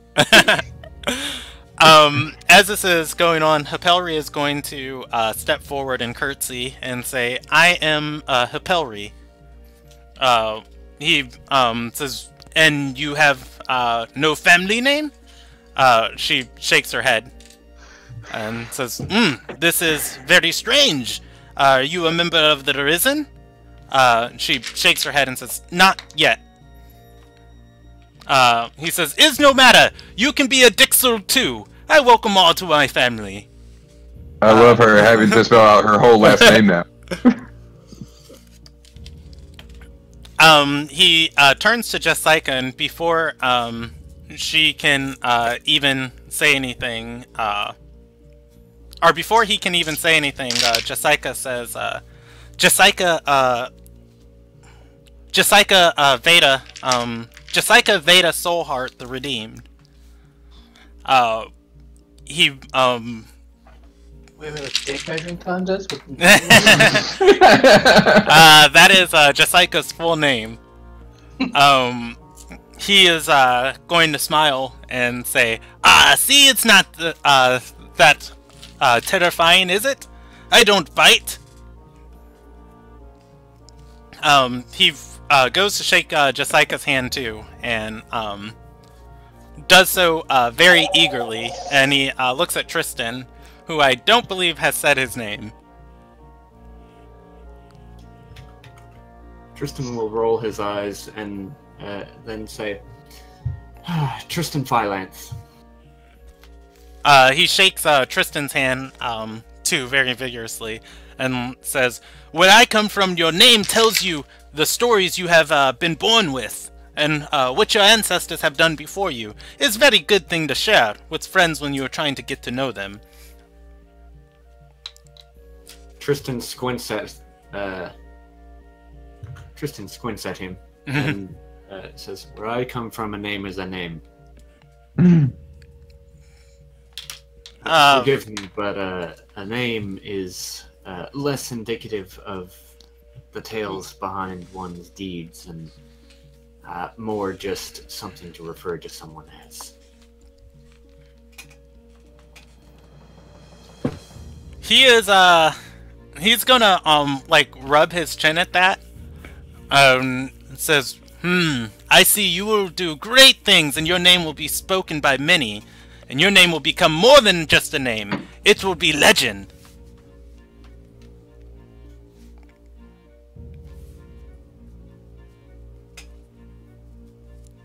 Tristan just stare at him dryly. Yeah, more or less. I don't even know how to respond to that. I wanted to, but I didn't know how to. And I'm not blocked, so I can't be snarky. So, Alright, so about this mission, we start tomorrow? He gestures to the door and says, "We start now!" Let's go. Let's go. Alright, you guys are going to head out of the Windar ward with the wait, moonlight. what are we looking for? You ask him that? Yeah, how's the guys no idea what we're doing? We just know something was stolen in the fire, and we're looking for it. He is going to say, things like this handled under cloak and dagger. They have to be smuggled, yes? You start with smugglers. My kind of people. Roman has been there, done that, messed around. So what's being smuggled? The Rahim is going to say, it's many things. Books, that were not found in the fire, runes disappearing, we find them, and everything goes back to being good again. Well, I do have criminal contact for my criminal feed. Did I send you who that was? Does she make pole arms? I don't think you sent that to me. Okay, my B on that. Let me pull up my Sky's Reach folder to see who we got in here for our criminal contacts in the city. PC. Relton? Surprise! It's Lyra. No, I'm kidding. Uh-huh. Alright, their name is, Ellen Diva. And... Also for Ellen DeGeneres. Oh, well, there's the thing. Right under your, right under what happened to your parents on my Dralos card, it's right there. I will send you a, I'll send you a picture of their, character card. I'll send it after the session, because I don't want to open my Facebook on stream. Anyways, yeah, it is a gem merchant in the city who is able to have contact with some of these rings. Herself does not deal with, or rather is not a criminal, but she has many dealings with people with ill-gotten gains. Anyways, while you guys are passing through the city gates, Tessia is going to strike up a conversation and say, you know, I only know of one other person in the world with I only know of one other person in the world with that title. Looking down to Jessica. With a smile, she says, "You're gonna have to tell me how you earned it." Jessica is going to nod and say, "The goddess of fire gave it to me after she found me."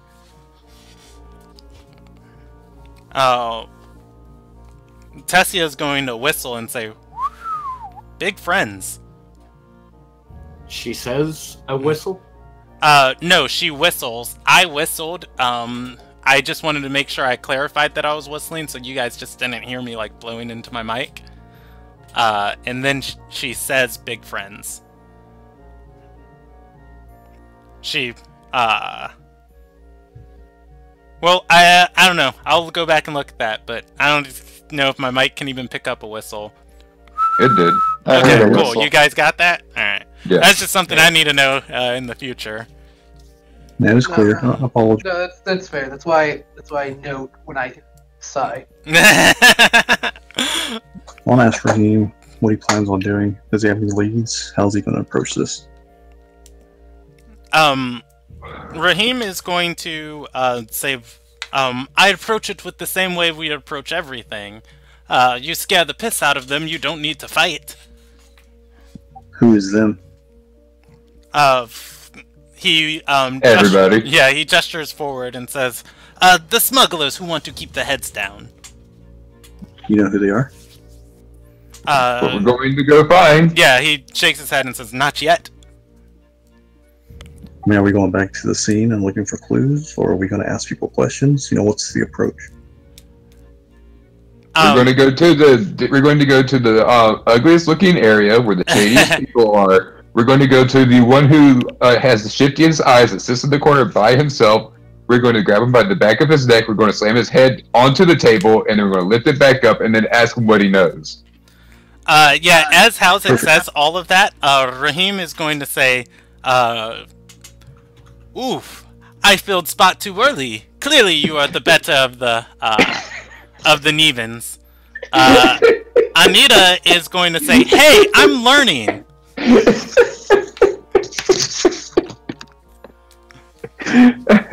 How's this going to reply? I went to school. That works for me. All right, so you guys head into the city, and Raheem is going to lead you guys to a what seems to be some weird. Oh, okay, where is this thing? What seems to be some weird. Let's go with this one. What seems to be some weird type of alchemist shop. There's a bunch of scented liquids inside of here, and just shelves and doodads and trinkets just stacked everywhere. He leads you guys through these shelves and says, "If you'd like to wait outside, you're more than welcome." Oh, I'd like to step in. I'd like to. What would be the best check to try and see what bottles and stuff I recognize? Small vials I would recognize. I guess it'd just be a intelligence check. Which usually investigation to look for stuff, but Yeah, or investigation. I think investigation rolls on intelligence. I feel more confident with investigation. Believe. Obviously. Yeah. Just from the floral smells of this place, Draelos is not going to. Draelos is not going to like pick up on any of these as being potions.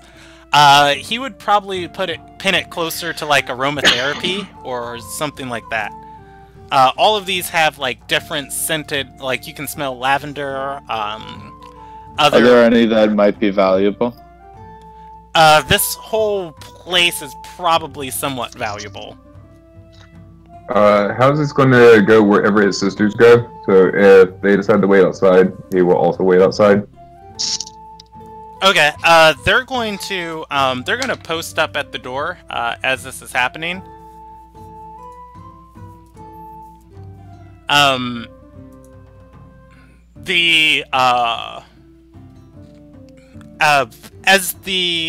The only one who follows Raheem is Thyri. One sister waits at the door with Mealy, and Wait, Thyri goes in? Yeah, Thyri follows Raheem. Okay. I want to go into the shop. Okay. They're inside. They're just waiting by the front door. I'm going with Raheem. Okay. I was with Anita by the front door. There is a woman who seems to be grinding something in a mortar in the back of the shop, and this is a large like basin the size 2 times the size of somebody's face, and she's got a cylinder that is maybe as big as a bowling pin that she's moving around in here. And as Raheem walks up to her, he looks down and says, Jewel, it is me, Raheem. She looks back and says, who? He says, he pinches his nose and says, that exactly. No, I'm kidding. He says, Radifil Hill and Enthel Har, Lord and Dixel. The great swordsman from Galkin. She nods and says, oh, yes, of course. I believe we've done business once. He nods and says, in things unspoken. And you've done business with more than just me in this town, I assume? She nods and he says, there was a break-in at the university. I don't suppose you had anything to do with this. She shakes her head and says, no, first I'm hearing about it. Why are you guys all here in my shop? He's going to look back at he's gonna look back at Thyri and say, "Tell me, Thyri, is just to hurt those who break the law?" She says, "If it serves a greater purpose, it is just." He's going to kick over the basin and say, "Things are missing. You are good at that, yes?" She stands up and says, "Things and people." He smiles and says, "Well then, if you make me go missing, I suppose I'll find what I'm looking for." She's going to look around at the party and say, "Look, I don't want any trouble." He's going to continue and say, "Well, that's good, because we're solving trouble." Who broke into the university? She's going to look around and then kind of look down and say, "It wasn't a job that came from the Ruby Shadow. If it was, I would have known about it." He pats her on the shoulder and says, "Oh, this is good! This is good! See, we stay friends!" I love this man. He gestures and says, "But I'm sure you know lots of people who aren't a part of the Ruby Shadow? You point me to them? Yes, and I have a polite conversation with my friends in them." She's gonna look up and say, "I just can't go exposing my contacts like that." He's going to look back at Thyri and say, "Tell me, is just to draw sword just for exposure?" How's this going to step up here and go, how about we do this a different way? And I'm going to turn to her and go, "Alright, you see my friend over there? He's very good with a sword. You see that chick over there? She's my sister. I can tell you right now, she's probably going to willingly let your face get wrecked. Just tell us one, and we'll be on to the next person." And I don't know if you want me to roll intimidation or persuasion for that. You can roll persuasion.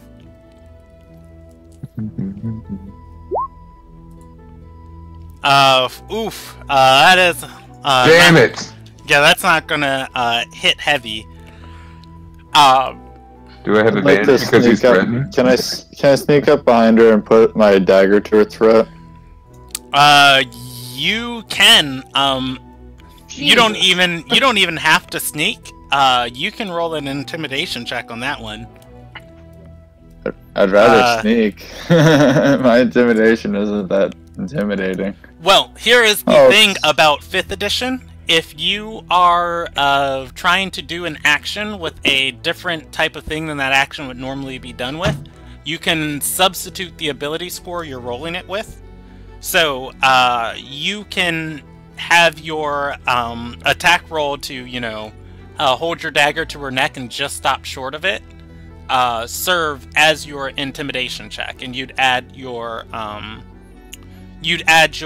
dexterity plus your proficiency with intimidation for it. You gotta remember that for Father, right? Yeah. That is something I myself just found out about last week.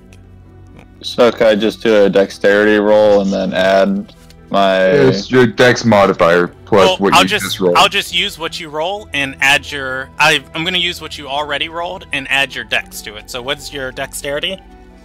It's my 5. Alright. 5. So that's going to be an 18.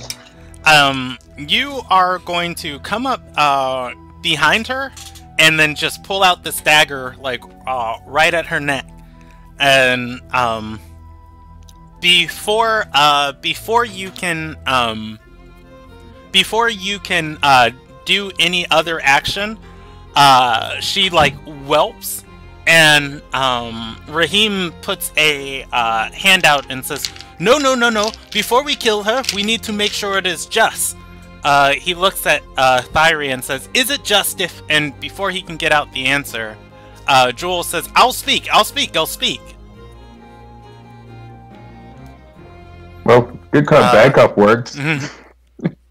Good cop, crazy cop. I mean, good cop. Bad cop. Good cop, which was Halsik, and then worst cop. Thank you. You're welcome. Which was Dralos. I'm a necessary evil. It's like getting interrogated by Batman and the Joker. Right, Batman, Robin, and the Joker. He is Robin. That's a very important question. I'll release the dagger after you tell us what we need to know. I'm gonna go with Tim Drake. She's gonna say, somebody by the name of Ilderon has been hiring people to snatch up these things all over the continent. They just started appearing in the last month. She says, my one person I work with in the Ruby Shadow, Cardron, was hired to grab some from Dockensdale earlier this month. This isn't the first time runes like that have gone missing. But I had nothing to do with this job. Neither did Cardron. Not the first time ever. Not the first time in recent, days or weeks. She says in weeks. Where are they located at? Do they have a base of operations anywhere? She's gonna say, Ilderon, he's the one who, handled this job in the city, I believe. And she's, going to look at her map of, Sky's Reach and say, he's in, Honors Reach. Wouldn't, be allowed to operate anyplace else.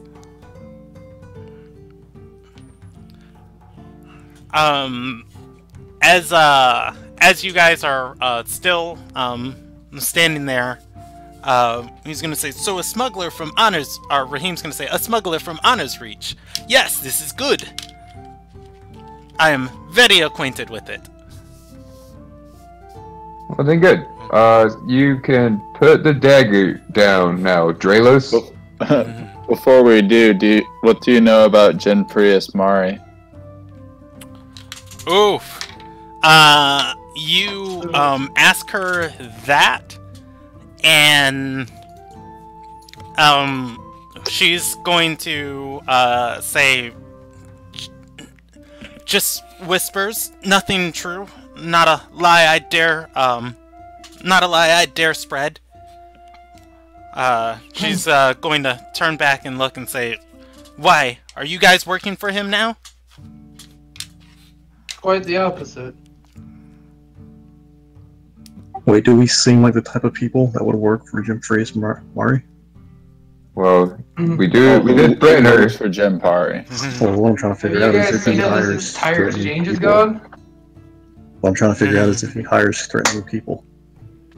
Because he's an ambassador, right? He's like a big... Yes, he is a public cultural figure. ambassador. Yeah, he wouldn't be like the type that would hire thugs.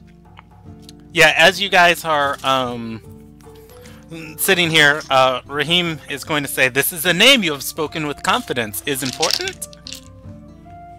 Not for the current investigation, no. I take the dagger away and say, we'll move on. Before you do, she says, I've heard things I was, asked to look out for. Do you know anything going on with him? We don't, but his name has come up in our investigation. questions, and we're trying to see if he has any connections. She scratches the back of her head and says, you know the leader of the Merchants of the Ruby, right? I only know one person in the Merchants of the Ruby, and I killed him. I Well, don't know of any. I probably should, considering I am a member. I mean, I could roll a history check. I was a merchant sailor. Yeah, go for the history check. It's gonna be DC 15. I will also. I mean, you work for the people, but you didn't keep up with names. There. Hauzik is going to know. already? Hauzik's going to know the leader of the Merchants of the Ruby is a very rich Ardorian, foreign Ardorian man by the name of Elaine. Nope, that's wrong. What is his name? Leodine Ladelia. Wonder if he likes to gamble. Anyways, does Hauzik share the name? Leodine Ladelia. As he does, Joel is going to nod and say, his daughter was killed. His daughter was killed quite some time ago when they left Ililnagai after their exile. There's rumors that she's still alive, and even more that she's been in contact with Jin Prius. He's asked all of the shadow contacts to keep our ears to the street. If you know anything else about that, I could handsomely reward you. Yeah, Kind of. we knew about this. Group 2 knew about this. I'm gonna ask her if she knows the girl's name. Elena Ladelia. Yeah, we definitely covered this. We did. Group 2 totally covered this. Yeah. I rolled another hit. Tristan, and well, I already rolled Jessica's. If Tristan doesn't remember, Tristan, Urgus Roman, could and also remember. Urgus, yeah, can all roll a history check because it was so long ago. DC 10 on that one. RIP! 13, baby! That's anyways, though. You guys, Nice. you guys are going to know that Elena hired the assassin back in Ardor and gave her the dagger Ryren, and that she was working with an opposing faction to the Twilight Fang. Opposing on the opposite side of the Twilight Fang. Oh, it all comes together now in my brain. Mm-hmm. My meta brain.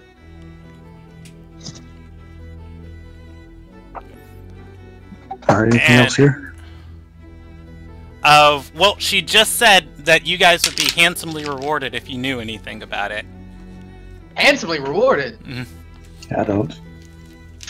My morals go with the winds, baby.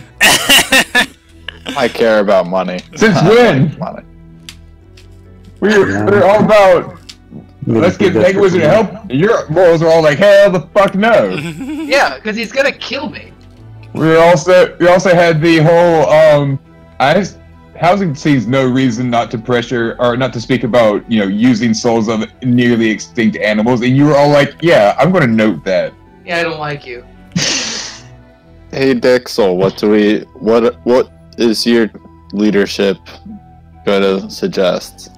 Raheem, who just met you guys saw you guys last night and met you today, is going to say, his name should be proudly spoken. If you know stories with the name, they're yours to share. But he points to the door and says, we have what we need for our quest.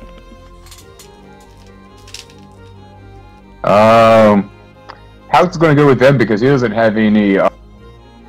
He doesn't know anything about this daughter.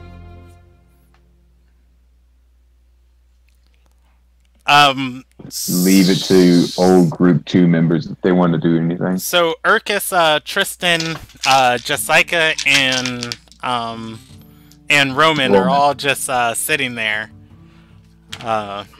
looking at each other. So we know that she hired Nyla. Yes. Yeah, that's a weird one to bring up.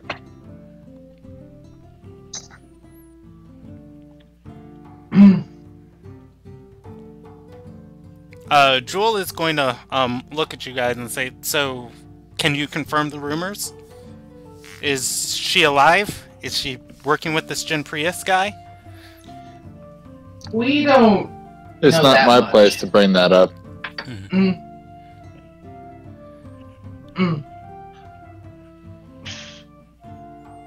We know that she had a hand in some work in art. We don't know anything about Jim Prius. In fact, we haven't even actually seen her.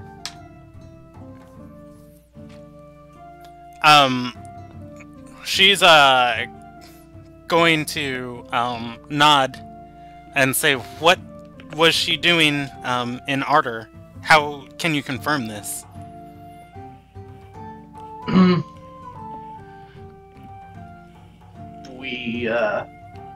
So we heard. So out of character, real quick. So like, we know.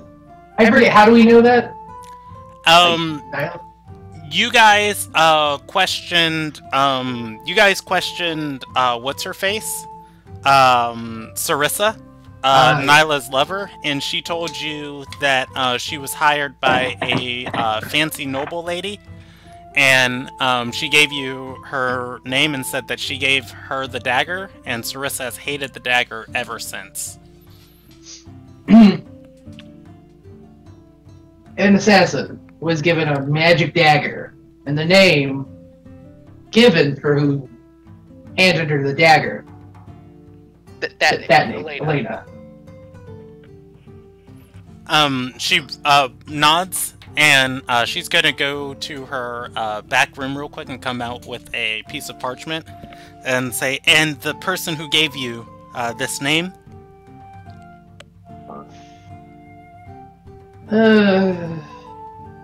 How much is it worth to you? Our name's important. She nods and says, you must understand, Lord Lydia has considerable resources. This is a matter close to his heart. Looks like it ain't easy to find. Her name's Nyla. I don't remember the last name. She's going to write it down, and she's going to pull out a small coin purse and pull out 2 gems. And they are small ruby-sized, or rather, they're small handheld ruby-sized gems, but are ruby gems. She's going to say, this is worth quite a few rubies, but 200 gold should you choose to sell it. She hands you guys 2 of them. So 400 gold? Yes, but they are in the size of palm-sized rubies. You could probably get more rubies out of it than you can gold, is what Brandon's trying to say. I hate trading rubies.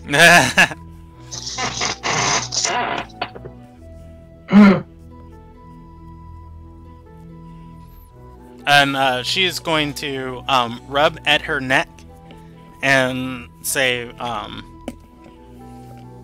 well, I've helped you and you've helped me. We have no further business. I'm gonna pocket those rubies. No more business. Okay. And that we have no more business wasn't directed at Roman, who was very pleasant. It was directed more at Dralos. I'm a puncher, not a stabber. Says the man with the dagger of venom. It's not on my blade. It's not on my blade. I just... It's already been put away. Alright, so you guys leave and go and find this, Lil Rye? So Yep. for the purposes of my inventory, how do I note the thing I just got? You can just add 2 palm-sized rubies, and then put in parentheses 200 gold each. What is that? For everybody or just for him? He can share them with the party, but yeah, she handed them to him. Did I see that? Did anybody see that? Yeah, the party is waiting for you guys. So everybody, I'm assuming, is still inside. Raheem hasn't left. It is specifically, though, once again, 2 gems. Yes, I haven't noticed. 2 palm-sized rubies.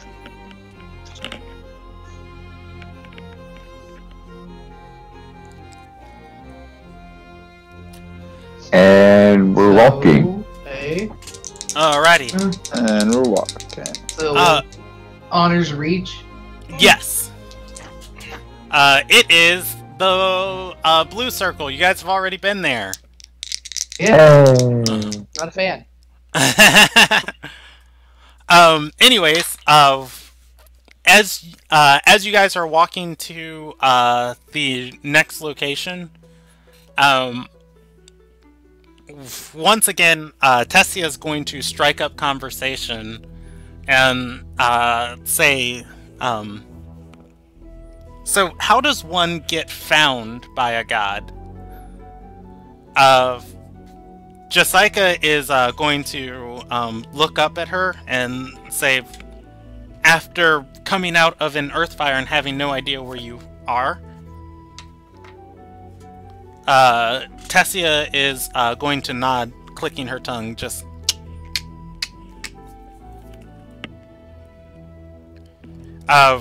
Otherwise, you guys walk in silence. Look, do you not know about the Ascended? She is going to nod and say, yes, but I've never heard of Soyesa having such a merciful heart to carry somebody from Galkin to Ardor.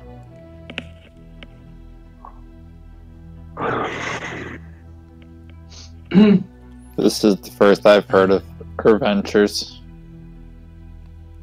That's actually a good point. What was she doing in Galkin? Jessica is going to say, I was born in the Earthfire. I spawned. Well, yeah, you're a fire spawn. But what was Soyesa doing in Galkin?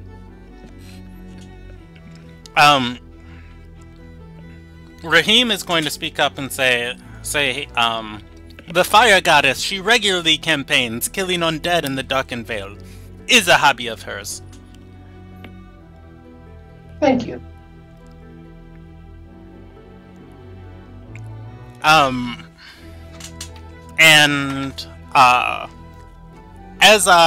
this continues, Tessa's going to say, that's just why I find it odd. You say you were born in the Earthfire, but she would have been in the Darkened Vale, and you bear that title. Jessica is at this moment going to become very flustered and say, I haven't told you anything else but the truth. What else is there that you want to know from me? Tessia's going to shrug and say, I just don't know what else to ask yet. But yes, you've answered everything I've asked. But there's something I am not asking. I'll find it eventually. Jessica goes quiet. Well, who's the other person with that title?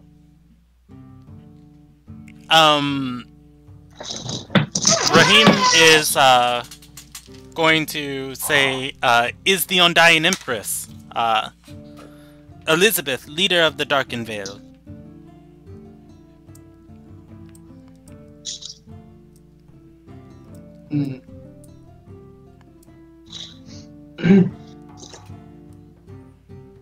Okay. So I hear Undying, but I mean, does the name, like, what does it mean? He's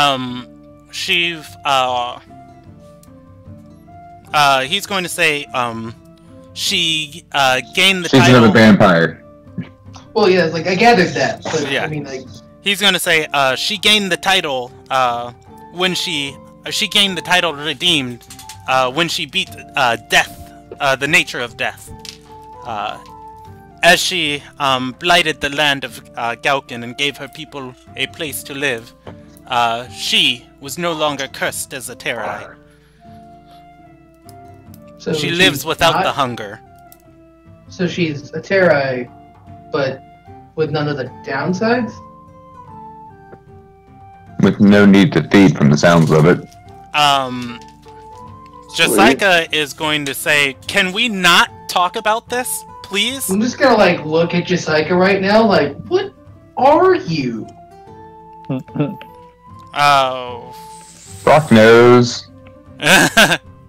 Yeah. Too bad he's dead. As you look at Jessica, she is going to be like bright red. And this kind of isn't the appropriate music for this. She's going to be bright red with once again a small amount of tears like swelling in her eyes, and say, I'm just like everybody else. If I was and she's gonna say, if I was Terai, I'd have to eat like Effie does and kill people. I don't. Raheem shakes his hand and says, no, of course, nobody accusing you of that. Just is very curious title you carry.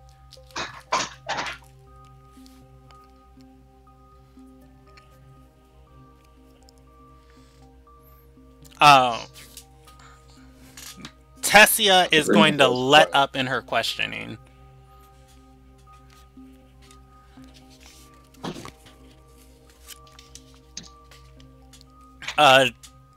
Does anybody else push it? Doesn't feel like the time or the place. All right. Yeah, I don't. You guys walk to the next location with a very tense silence. As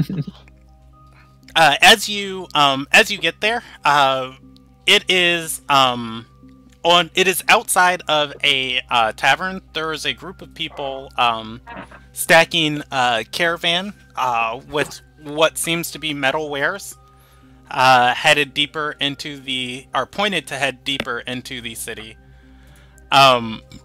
Excuse me. As you approach, they're going to notice you, and a few of them are going to point at Raheem approaching, and two are going to scatter. Raheem is going to get to the final person, still standing by the single. Oh my gosh, what is that word? The single Wagon? Yes, wagon. I was trying to think what composes a caravan. Wagon. There you go. Wagons. By the wagon they were working on, and stepping up to him, he's going to say, my name is... Why don't I not just keep this thing up? He's going to say, my name is Rahiman Radifil Hillenanthel Har Lornan Dixel. I believe we have had business before. He's going to nod and say, yeah, you killed one of my partners in a town to the north. He's going to point and say, "Your partner is a smuggler, yes?" He nods, and he looks back to Thyri and says, "Is it just to kill those who break the law?" Thyri is going to say, "Yes, this is just." How is this going to turn to Thyri and like whisper in her ear? I don't believe smuggling's a death sentence. Hope not. Thyri is going to say, "Justice can't afford to be blind." Right, Gendenthal. I love your take on my notes, Brandon. They're great. As this conversation's going on, Raheem is going to point towards the tavern door and say, "Please, there doesn't have to be bloodshed. We can drink and be friends today. You share a drink with me." The man nods nervously, and Raheem smiles, throwing a arm around him, walking towards the tavern door. I want to investigate the wagon that I'm presuming is now left unguarded. You can assume that. Okay, I'll roll perception to see if it is left unguarded. Anyways, yeah, from what you can tell, the other people scattered as he approached. If you look into the wagon, you're going to see a myriad of metal trade goods, what seems to be forged bars of copper, silver, gold.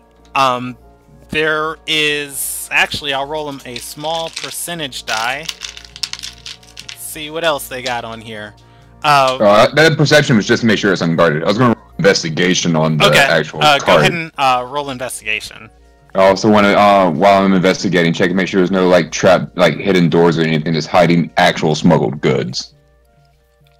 Okay. Well, Well, welcome to the Roman Drake School of knowing things. I mean, these boxes are all pretty heavy. They're stacked with metal, and it's kind of hard to shuffle around or see anything else on the cart. Yeah. But once again, it most likely a day of honest labor where they just ran into the wrong person. Okay. And that that wrong person's name is Raheem. I should also keep this thing just pulled up. Radafir, Hill, and Anthelhar, Lor, and Dixol. Yeah. Radafir, And that guy. Yeah, blah blah. Yes. Just call him Raheem. Raheem takes sporting goods. Yeah. Raheem Dixol is the simple way to pronounce his name. Anyways, yeah, Raheem and this guy go inside. I'm going to go back to my other sister, Anita, and go, so, I understand Thyri wanted to join this guild based off her, somewhat questionable sense of justice. Why are you joining it again? She is going to say, well, after my last guild fell apart, I was going to come to the university and possibly learn how to craft things in an arcane matter. I hired a group of adventurers to take me, and just seeing young Thyri in love and enjoying the road so much, I couldn't help but try and share in the opportunity. But you're so good at crafting. I figure, like, if you add some arcane talents to it, I'm pretty sure you'd be great at that as well. She nods and says, yes, and I'm learning so much from Raheem. And, you know, I learn a little bit about the blade, and then I learn a little bit about production and crafting, and perhaps I could be an artificer of sorts.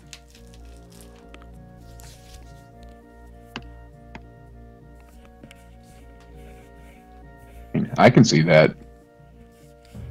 Thyri walks inside and joins Raheem. I'm going to motion to Anita and go, we should probably go make sure that that guy doesn't end up bloody like he fears he's going to. Alrighty. Anybody else going in? Yeah, I'm gonna go with him, and before we all go in, I'm gonna cast Bless on me, Hasik, and Drillis. So if you have any ability checks, just add a d4 to it. I'm just gonna sneak off for a bit. I'm intrigued by that giant card of money. I You can add am a- intrigued by that giant card name. You can add a 1d4 to it too if you'd like. What would I need to? Backslash RD4. Backslash RD4. Oh, wait, that doesn't do abilities? I thought it did ability checks. Tristan. Okay, never mind. Does Tristan go inside, or does he stay outside? He'll go inside. Alrighty. As Tristan heads inside, Hapelri is going to pull Tristan aside and say, "Can we talk for just a moment? There are some things I wanted you to ask Gelsong about for me." Tristan will nod for a second, glance back towards the party, and say, "I was expecting this. Go ahead." In a low voice, Hapelri is going to lean over and whisper to Jessica. Jessica is going to exhale and shake her head and say, and before she doesn't say anything, and before she does, Hapelri, or rather, as she does, Hapelri is going to say, "If you're not going to tell him, he at least deserves to know." Jessica looks up at Tristan and opens her mouth to speak, but says nothing and looks down. And Hapelri is going to whisper in his ears, very, very quietly, "She's a Terai. She absorbed a phoenix soul, and it keeps regenerating itself as she consumes it. If anybody in the Lil Nagai finds out, they'll kill her on the spot." Tristan will kneel, take to one knee, and then cup Jessica's chin with a finger, so that she's looking in at him. She is sniffling at this point. Yeah. He'll move his hands to her cheeks and kind of apply a little bit of pressure and just say, "Is that all? Here I thought it would be something of a bit more significance."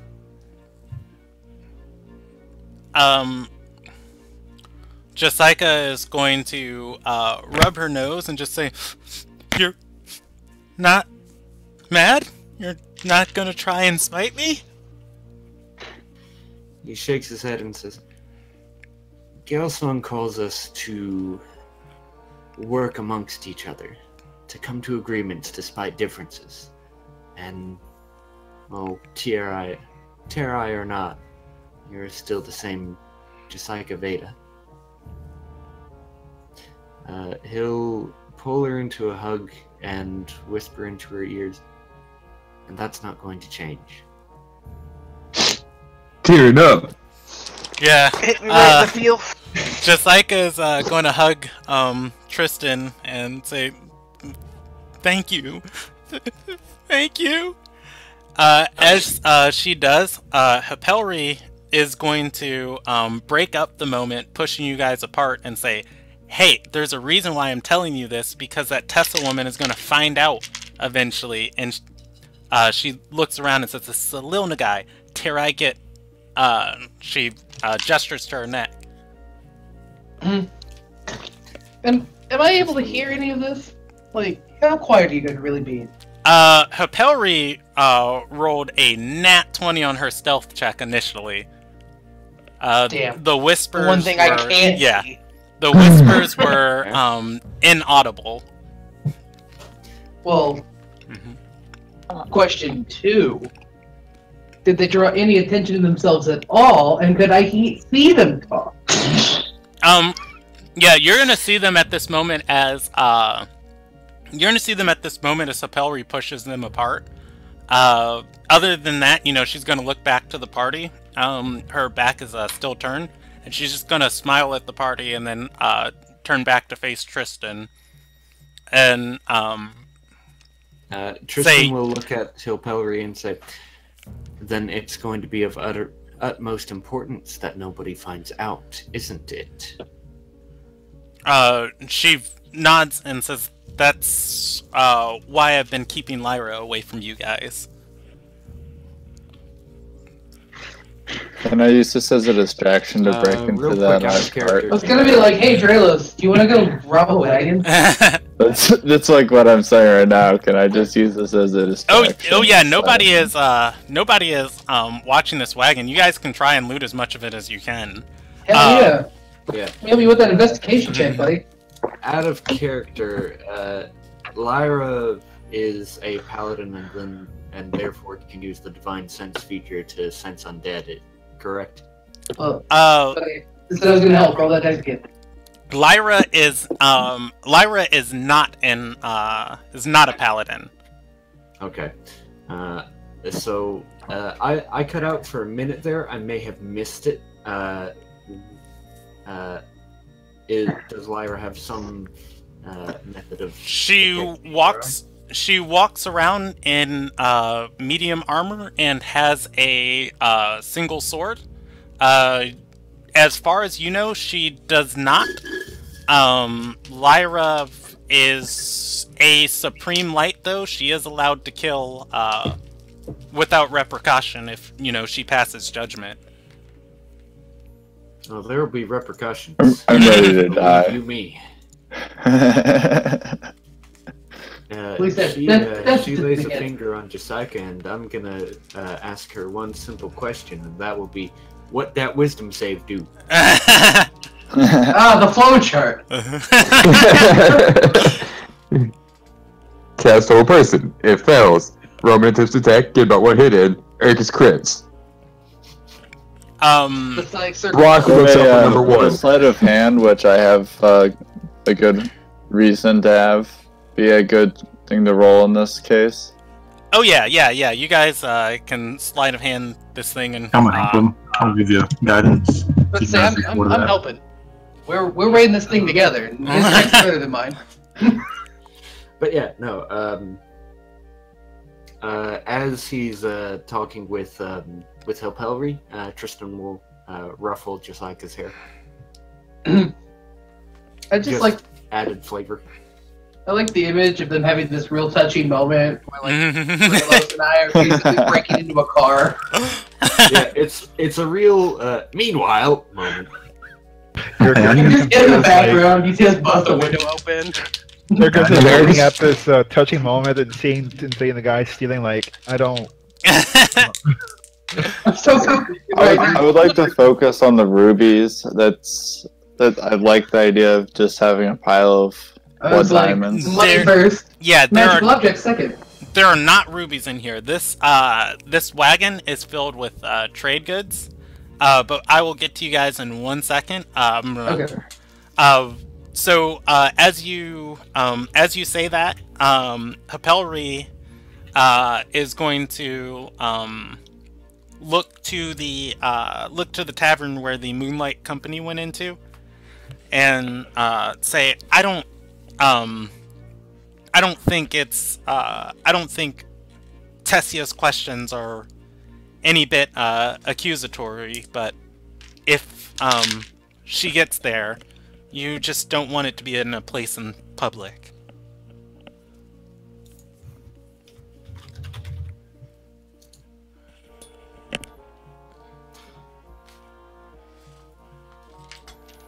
Tristan nods.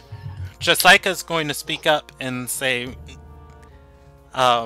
nobody can sense me from, and she pulls out the phoenix feather that she's always wearing and says, I don't know what it is about it, but and she looks down and says, I just come up as normal for everybody else.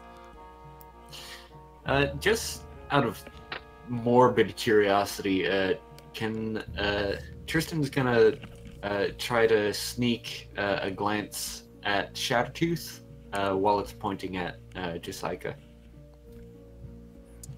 Looking because it occurs to me that this is a thing that I have not done before. Yeah, looking at Jessica with Shattertooth, she doesn't look any different to you. Yeah. If you study her for a second, you might see kind of a cold aura around her. That's about the most difference that you notice.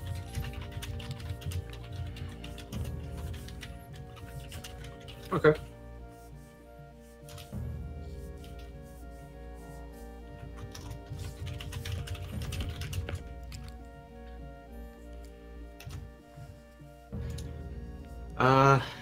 In that case, Tristan's going to turn and glance at the furious looting taking place behind him. Hey, I was stealthy as all get out. Okay. And Albus is inside the bar watching an interrogation happen. Alright. was not stealthy. Yeah, so, Roman is just there, like, looting from this thing. Well, and... I'm helping Draylos. Okay. And I would like to state, I helped. Yeah, you guys are going to, now, what's the game plan here? You guys pulling as much as you can carry, or? I'd like to aim for valuables. This stuff is fairly heavy. That's why I had the idea of gems, but like if there's gold, yeah, these are all metal crafts on here. Is it like gold coins or what? Bars, ingots. Oh shit. Ingots of steel, iron, stuff like that. Do I You need to do know, an investigation check for that? heavy shit. What's an ingot worth? An ingot of I can't tell you guys just exactly what it's worth out of the box. You guys can get it appraised by somebody, or you can try, and intelligence it. But you guys do find 4 ingots of gold on here, and then dibs. 4 ingots of gold, and then everything else would be of lesser metals, steel, silver, copper, etc. I'm just gonna say I'm gonna grab that gold real fast before anyone really notices it. I'm literally in this wagon with you. Sleight of hand. Perception, can you be a 14? Also, unless you just naturally have advantage, I saw you. Yeah, so you guys, as you're searching through here, and Draylos is snatching up stuff, you guys are going to notice, you guys are going to notice, like, Draylos slipping all of this, like, slipping as many ingots as he can into his, backpack, and then you're going to see him kind of, like, pocketing, the few gold ingots that he comes across. Hey, buddy. We're all in this together. Share the love. You get, before your backpack is heavier than you can carry, you get 95 gold worth of ingots. The gold ingots that you pick up encumber you. I figured we just all split the load because it's probably more than any one person could carry. I'll, I was like, share the love. Alright, let's share the load, and I'll even pull out all of them, all the gold from my pocket. With 3 of us, we can carry all of it. All right. So also check the floor of this wagon. If they're not on the up and up, that's probably where they keep a smuggler's hole. Investigation. And I'll help. Oh. Did a lot of good it did me. Wow, that's as bad as mine was. I'll give it a try. I'll do guidance on myself first, though. all right. You guys have 500. You guys have 565 pounds of metal to distribute between the 3 of you. Oh shit! How much does it weigh? 1 pound. Well, It's 500.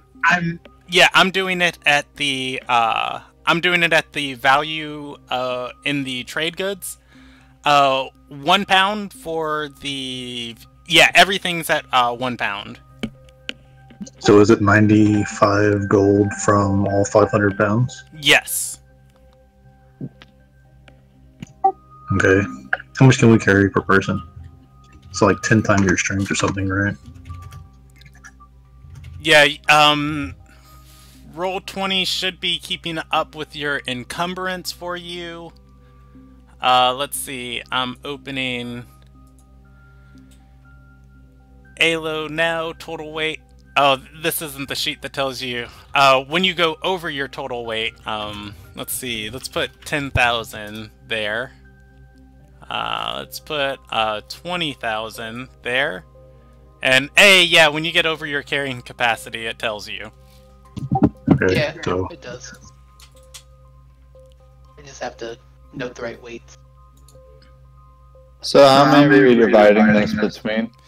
Like, how much? It is 3, right? up to you guys. Yes, you have 3 people. I can carry like 275 pounds before I'm over encumbered, but I'm pretty strong. So it's how much is your carrying capacity? At like 290, it goes over capacity, but I'm at 275, and that's fine.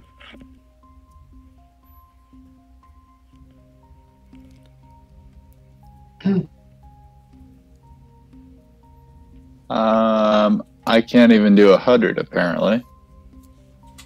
Yeah, it is very dependent on your strength. I can do at least 70. The 5 bars of gold you grab are 1 pound each, so that's 5 additional pounds that Draelos is carrying. Okay, so the pound per ingot? Yes. So is it like 500 ingots of iron or something, or what's? Yeah, you guys have found a whole crate of iron. You found an entire crate of copper. You have found the few gold ingots that were on here. There is also an entire crate of charcoal that is significantly less valuable than either of these. And then there is a half a crate of silver.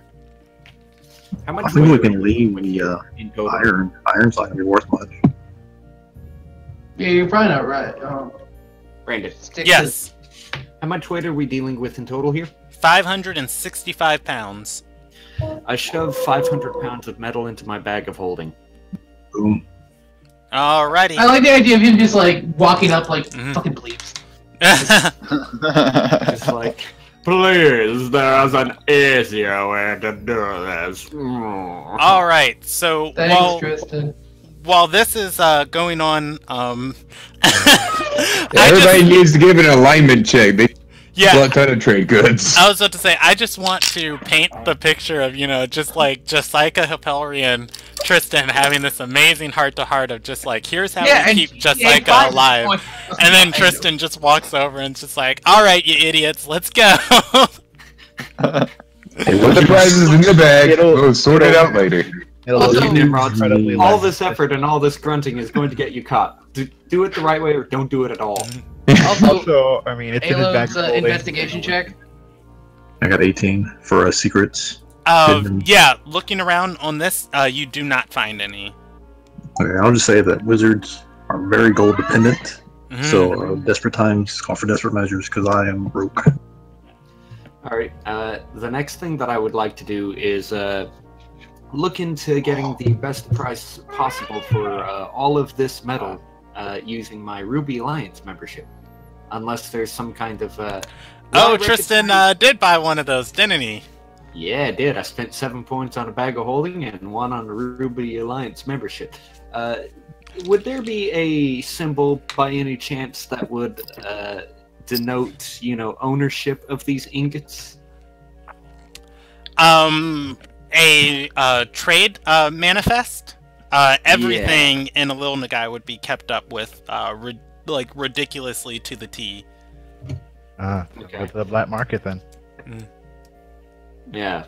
Okay. Alrighty then. So if we do this in an official manner, we would 100% get caught by the Ruby Alliance.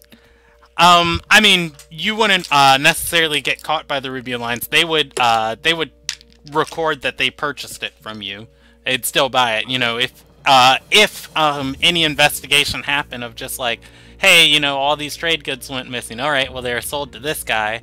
That guy, never had them. Well, this amount that's missing was also sold here. Let's go talk to him. Oh, he sold them to Tristan. All right, let's go to Tristan. Is how that would work out. Like a fake person? Can you do like a false identity? Just tell him Brock Brooks sold it. What's your name? Brock Brooks? You know what? Yeah, Brock Brooks has the ability to forge documents. So if Brock Brooks was here, you could have totally just like, yeah, I can make a trade manifest saying that they sold it to you. And I do have the sending spell. This could work, guys.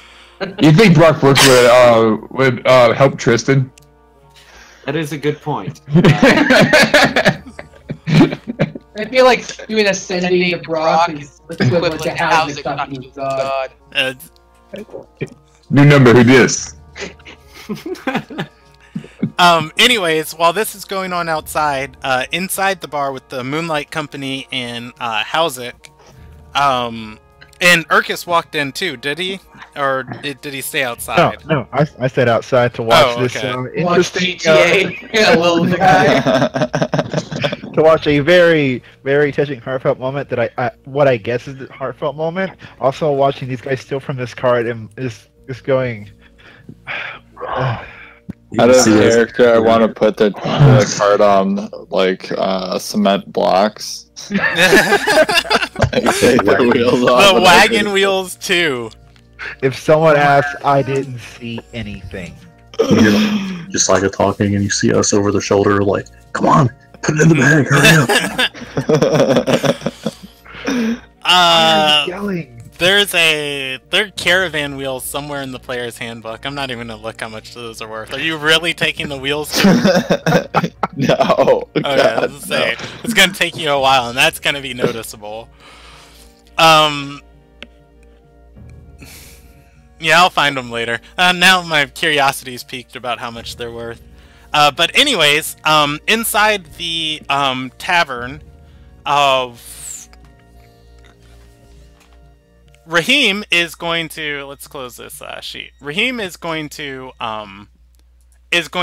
get a table for all of you guys. And by all of you guys, the only people accompanying him is as soon as you guys step in, Mealy stands watch by the door. Thyri walks behind Raheem. Raheem walks with this man under his shoulder, and Hauzik is walking next to them.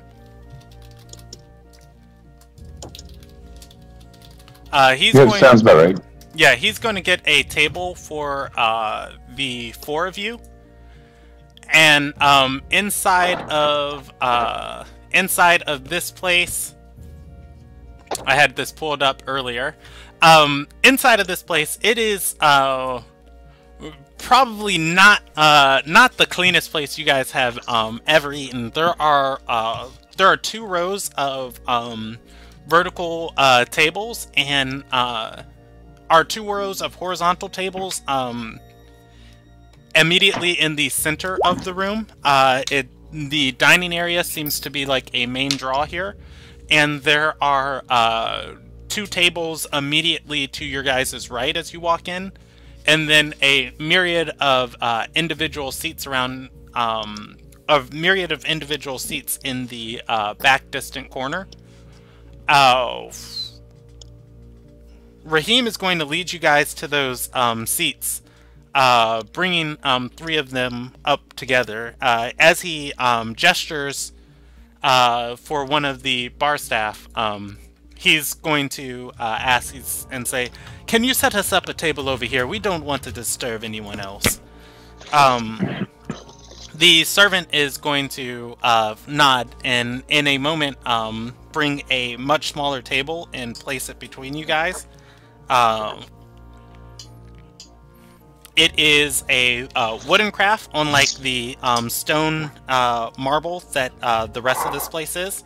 And as you guys are sitting at this table, he's going to order 3 drinks for you. And specifically, not order one for Thyri. The man looks absolutely pale at this moment. And he says, "Come, we're drinking like friends. We only have simple questions for you." He nods and says, "I can answer simple questions." Raheem goes on and says, "We're looking for a man who's been hiring people to steal runes." He takes out a dagger and begins carving on the table. He carves a symbol that that Hauzik has never seen before. Nope. Yeah, he says, "One of them look like this. You know of this, yes?" The man shakes his head and says, "And this Ilderon fellow, do you know of him?" The man, again, shakes his head. Rolling insight. God damn it. Yeah, from what you can tell, this guy probably is just, like, scared out of his mind, doesn't want to give any more information away than he needs to, trying to answer truthfully very quickly. Raheem, with his one arm, is going to gesture to the table and say, "This is nice wood, yes? I carved that. A friend I have encountered taught me how to carve into wood. It's a very delicate process." I'm going to turn to my sister Anita, see if she confirms that was her. She is not inside the bar right now. She's standing I thought outside. Anita went. Oh, okay. He's gonna say, yeah, it looks really nice. And Raheem's going to go on and say, "Yes, it's a very delicate craft. One you need all your fingers for. You can see how a man with one arm might find it hard." He laughs a little and says, yeah, I could. And he says, "So this Ilderon fellow, has he hired your crew before?" The man shakes his head and says, "I haven't had any business with him, any dealing." And Raheem nods and says, yes, of course. You mentioned that. He takes the knife out again and says, "Tell me, do you have a favorite finger? I had one. It was on," and he gestures to his stump of an arm and says, "It was on this hand. A man took it from me." The guy he's sitting with says, "That's unfortunate." I'm curious now as to whether he took the finger first or the entire hand. Does Housick ask that? I want to, but like I feel as if the situation isn't. Housick can completely ask that. Yeah. You know what? Sure. I'll turn to Raheem and go, Raheem, did he take the finger first or the whole arm? Raheem is going to he's gonna gesture to the man and say, "It looked actually a lot like this." Grabbing his hand and pushing it down to the table. Before he can pull back, he swings his leg around and places a shoe on, or a boot on the man's hand, and looks to Thyri and says, stabbing him through the hand, "Is this just?" Thyri is going to shake her head and say, "No, it is not, if he's not broken the law." He's going to nod and say, "But lying to people on official business, this is breaking the law." She nods, and he pulls the dagger out and rams it through the man's hand. How's it going to stop that? And says, "Then it is just." The man screams, everybody in the tavern turning their attention to him, and says, "Please, please, please, it's just demonstration." Fuck. Raheem is standing with one boot on top of this small table, still holding down the man's arm, and he says, "I asked, did you know a Lilrai?" The man shakes his head and says, No, I didn't!" He says, "Well, then that's good. You get to keep your hand." Has he pulled the dagger out of it? He has not pulled the dagger out of it. Does Housick do anything to stop this? No, I already missed my chance. Like I was going to stop it and go. I was going to stop and say, "Hey, lying's only bad if you are, military or government enforcers, and you're not. You're a guild." But he's already been stabbed. So I'm not going to say anything now. As this is happening, a group of the staff is going to be talking to each other, and you're going to hear whispers start circulating throughout this tavern. What is Housick's passive perception? 12. 12. Okay, he's not going to understand any of this. He's going to hear. Nope. I will turn to Raheem and go, it's not always a good idea to stand out. Can you at least get back to the seat? I don't think he's going anywhere with that in his arm or in his hand. Raheem is going to lift a boot off of his hand, and with the dagger still plucked through it, the man is going to reach very swiftly for the dagger to remove it, still wincing, crying in pain, and this. Raheem's gonna put his hand forward and grab the man's hand and say, "I will remove it. But first I need to know you're not going to move your hand. You see, this finger," and he points to one of the man's fingers and says, "was my favorite on my other hand, and I would like to have it for myself."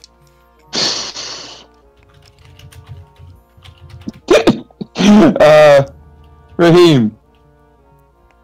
First, no finger takings until we can confirm that he is lying about something. The next time he lies, you can take that finger.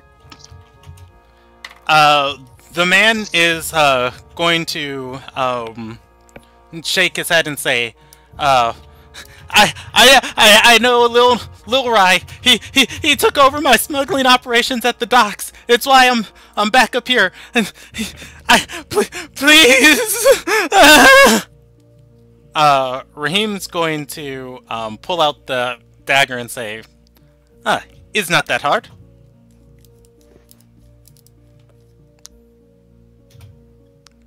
Yeah, see, you get to keep your favorite finger too. Sorry, Raheem. You have to. Hopefully, you'll get another one the next time. He looks and says. He looks to Thyri and says, "Tell me, is it just to break a promise?" Thyri nods and says, "It's not just." The man, squeaming, like holding his hand, he's going. Raheem's going to point outside and say, I have a medic waiting at the door. She can fix that for you. You tell her everything you know about the smuggling operation, and we bust it up. After that, come back. We share a drink.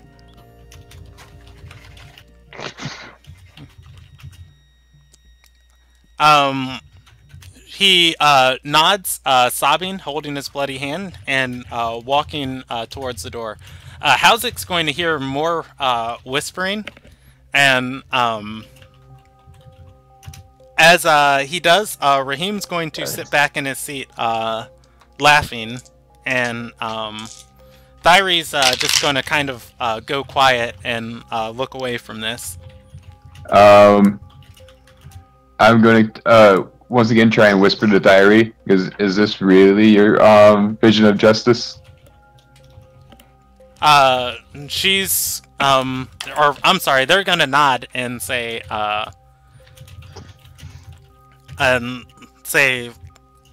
justice isn't something I simply get to decide on. It's a constant process that we are working out. You seem uncomfortable when some of these things happen.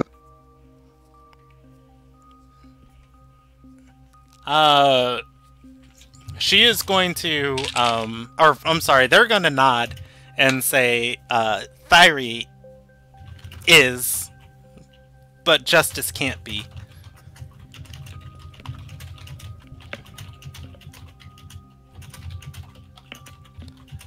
How do you guys feel about ending there for the night?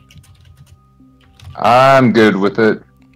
I'm down. I'm pretty tired. Do I get away with the money? Oh yeah, you guys got away from it, or got away with it. Just no one can prove where it's at. It's in Tristan's bag.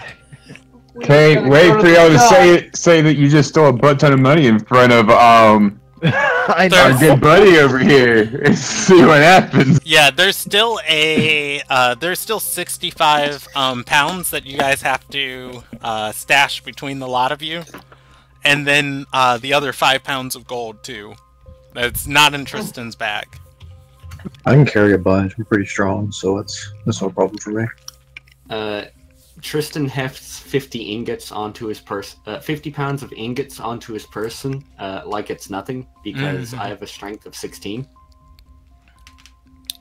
Yeah. Yeah, I'm the one that has to push things. You guys are also dealing with people who were hired as Justicars. If you know how, what's her face, Lyra dishes out justice. That should tell you something for the Alona guy. I mean, they're just doing some standard Alona guy justice. Yeah, judicial system of just like, hey, it was wrong to kill that guy, and it's like, all right, we'll give him a trial then. Yeah, it was wrong. Our bad. Well, if everyone else wants to hold on to this stuff, I can just hold on to the gold ingots. You know, I want to contribute, help that way. I mean, strictly speaking, the ingots are on another plane of existence at this point in time, so they might be pretty difficult to track. Well, the gold ones were at the time on my possession, so it's in a separate batch. Probably best to put the valuable stuff in the bag of holding, so they're hidden better. Your rogue does not want to let go of the valuable stuff. Is what the rogue is getting at. It's the curse of the rogue. Or if you get caught and they take them, you're gonna lose them. You're gonna lose a finger too. Probably your favorite finger. All right, I'll take it out. It'll be safest in the bag of holding for sure.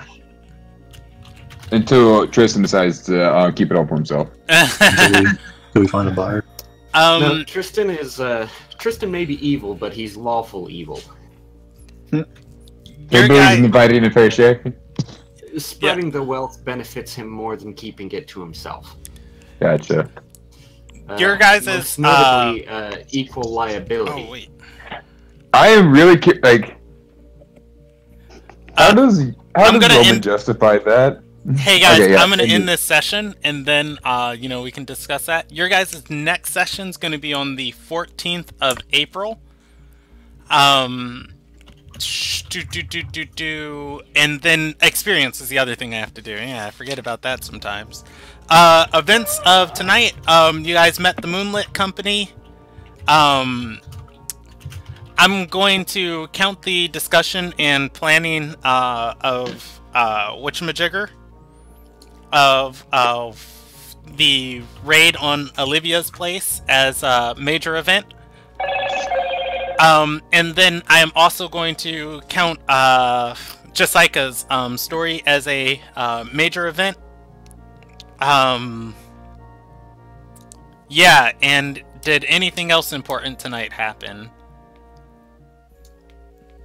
We made some progress. Stuff. Made some progress on the theft. One other important moment. You guys shared information with a contact of the Ruby Shadow. So that is not just going to stay here in Sky's Reach. That is going to travel around the world. Thanks. You're welcome, Group D. You're welcome, Group D. Yeah, you guys are years in front of Group D, though. I'm sorry. Well, yeah, Group D and Group A. So both of the people won't feel, or both groups won't feel the long-reaching consequences of that till later. But it kind of would have been. That's where the fun comes in. Yeah, kind of would have been fun. Well, I'll handle that after. So for tonight, 4 events, 1,600 experience.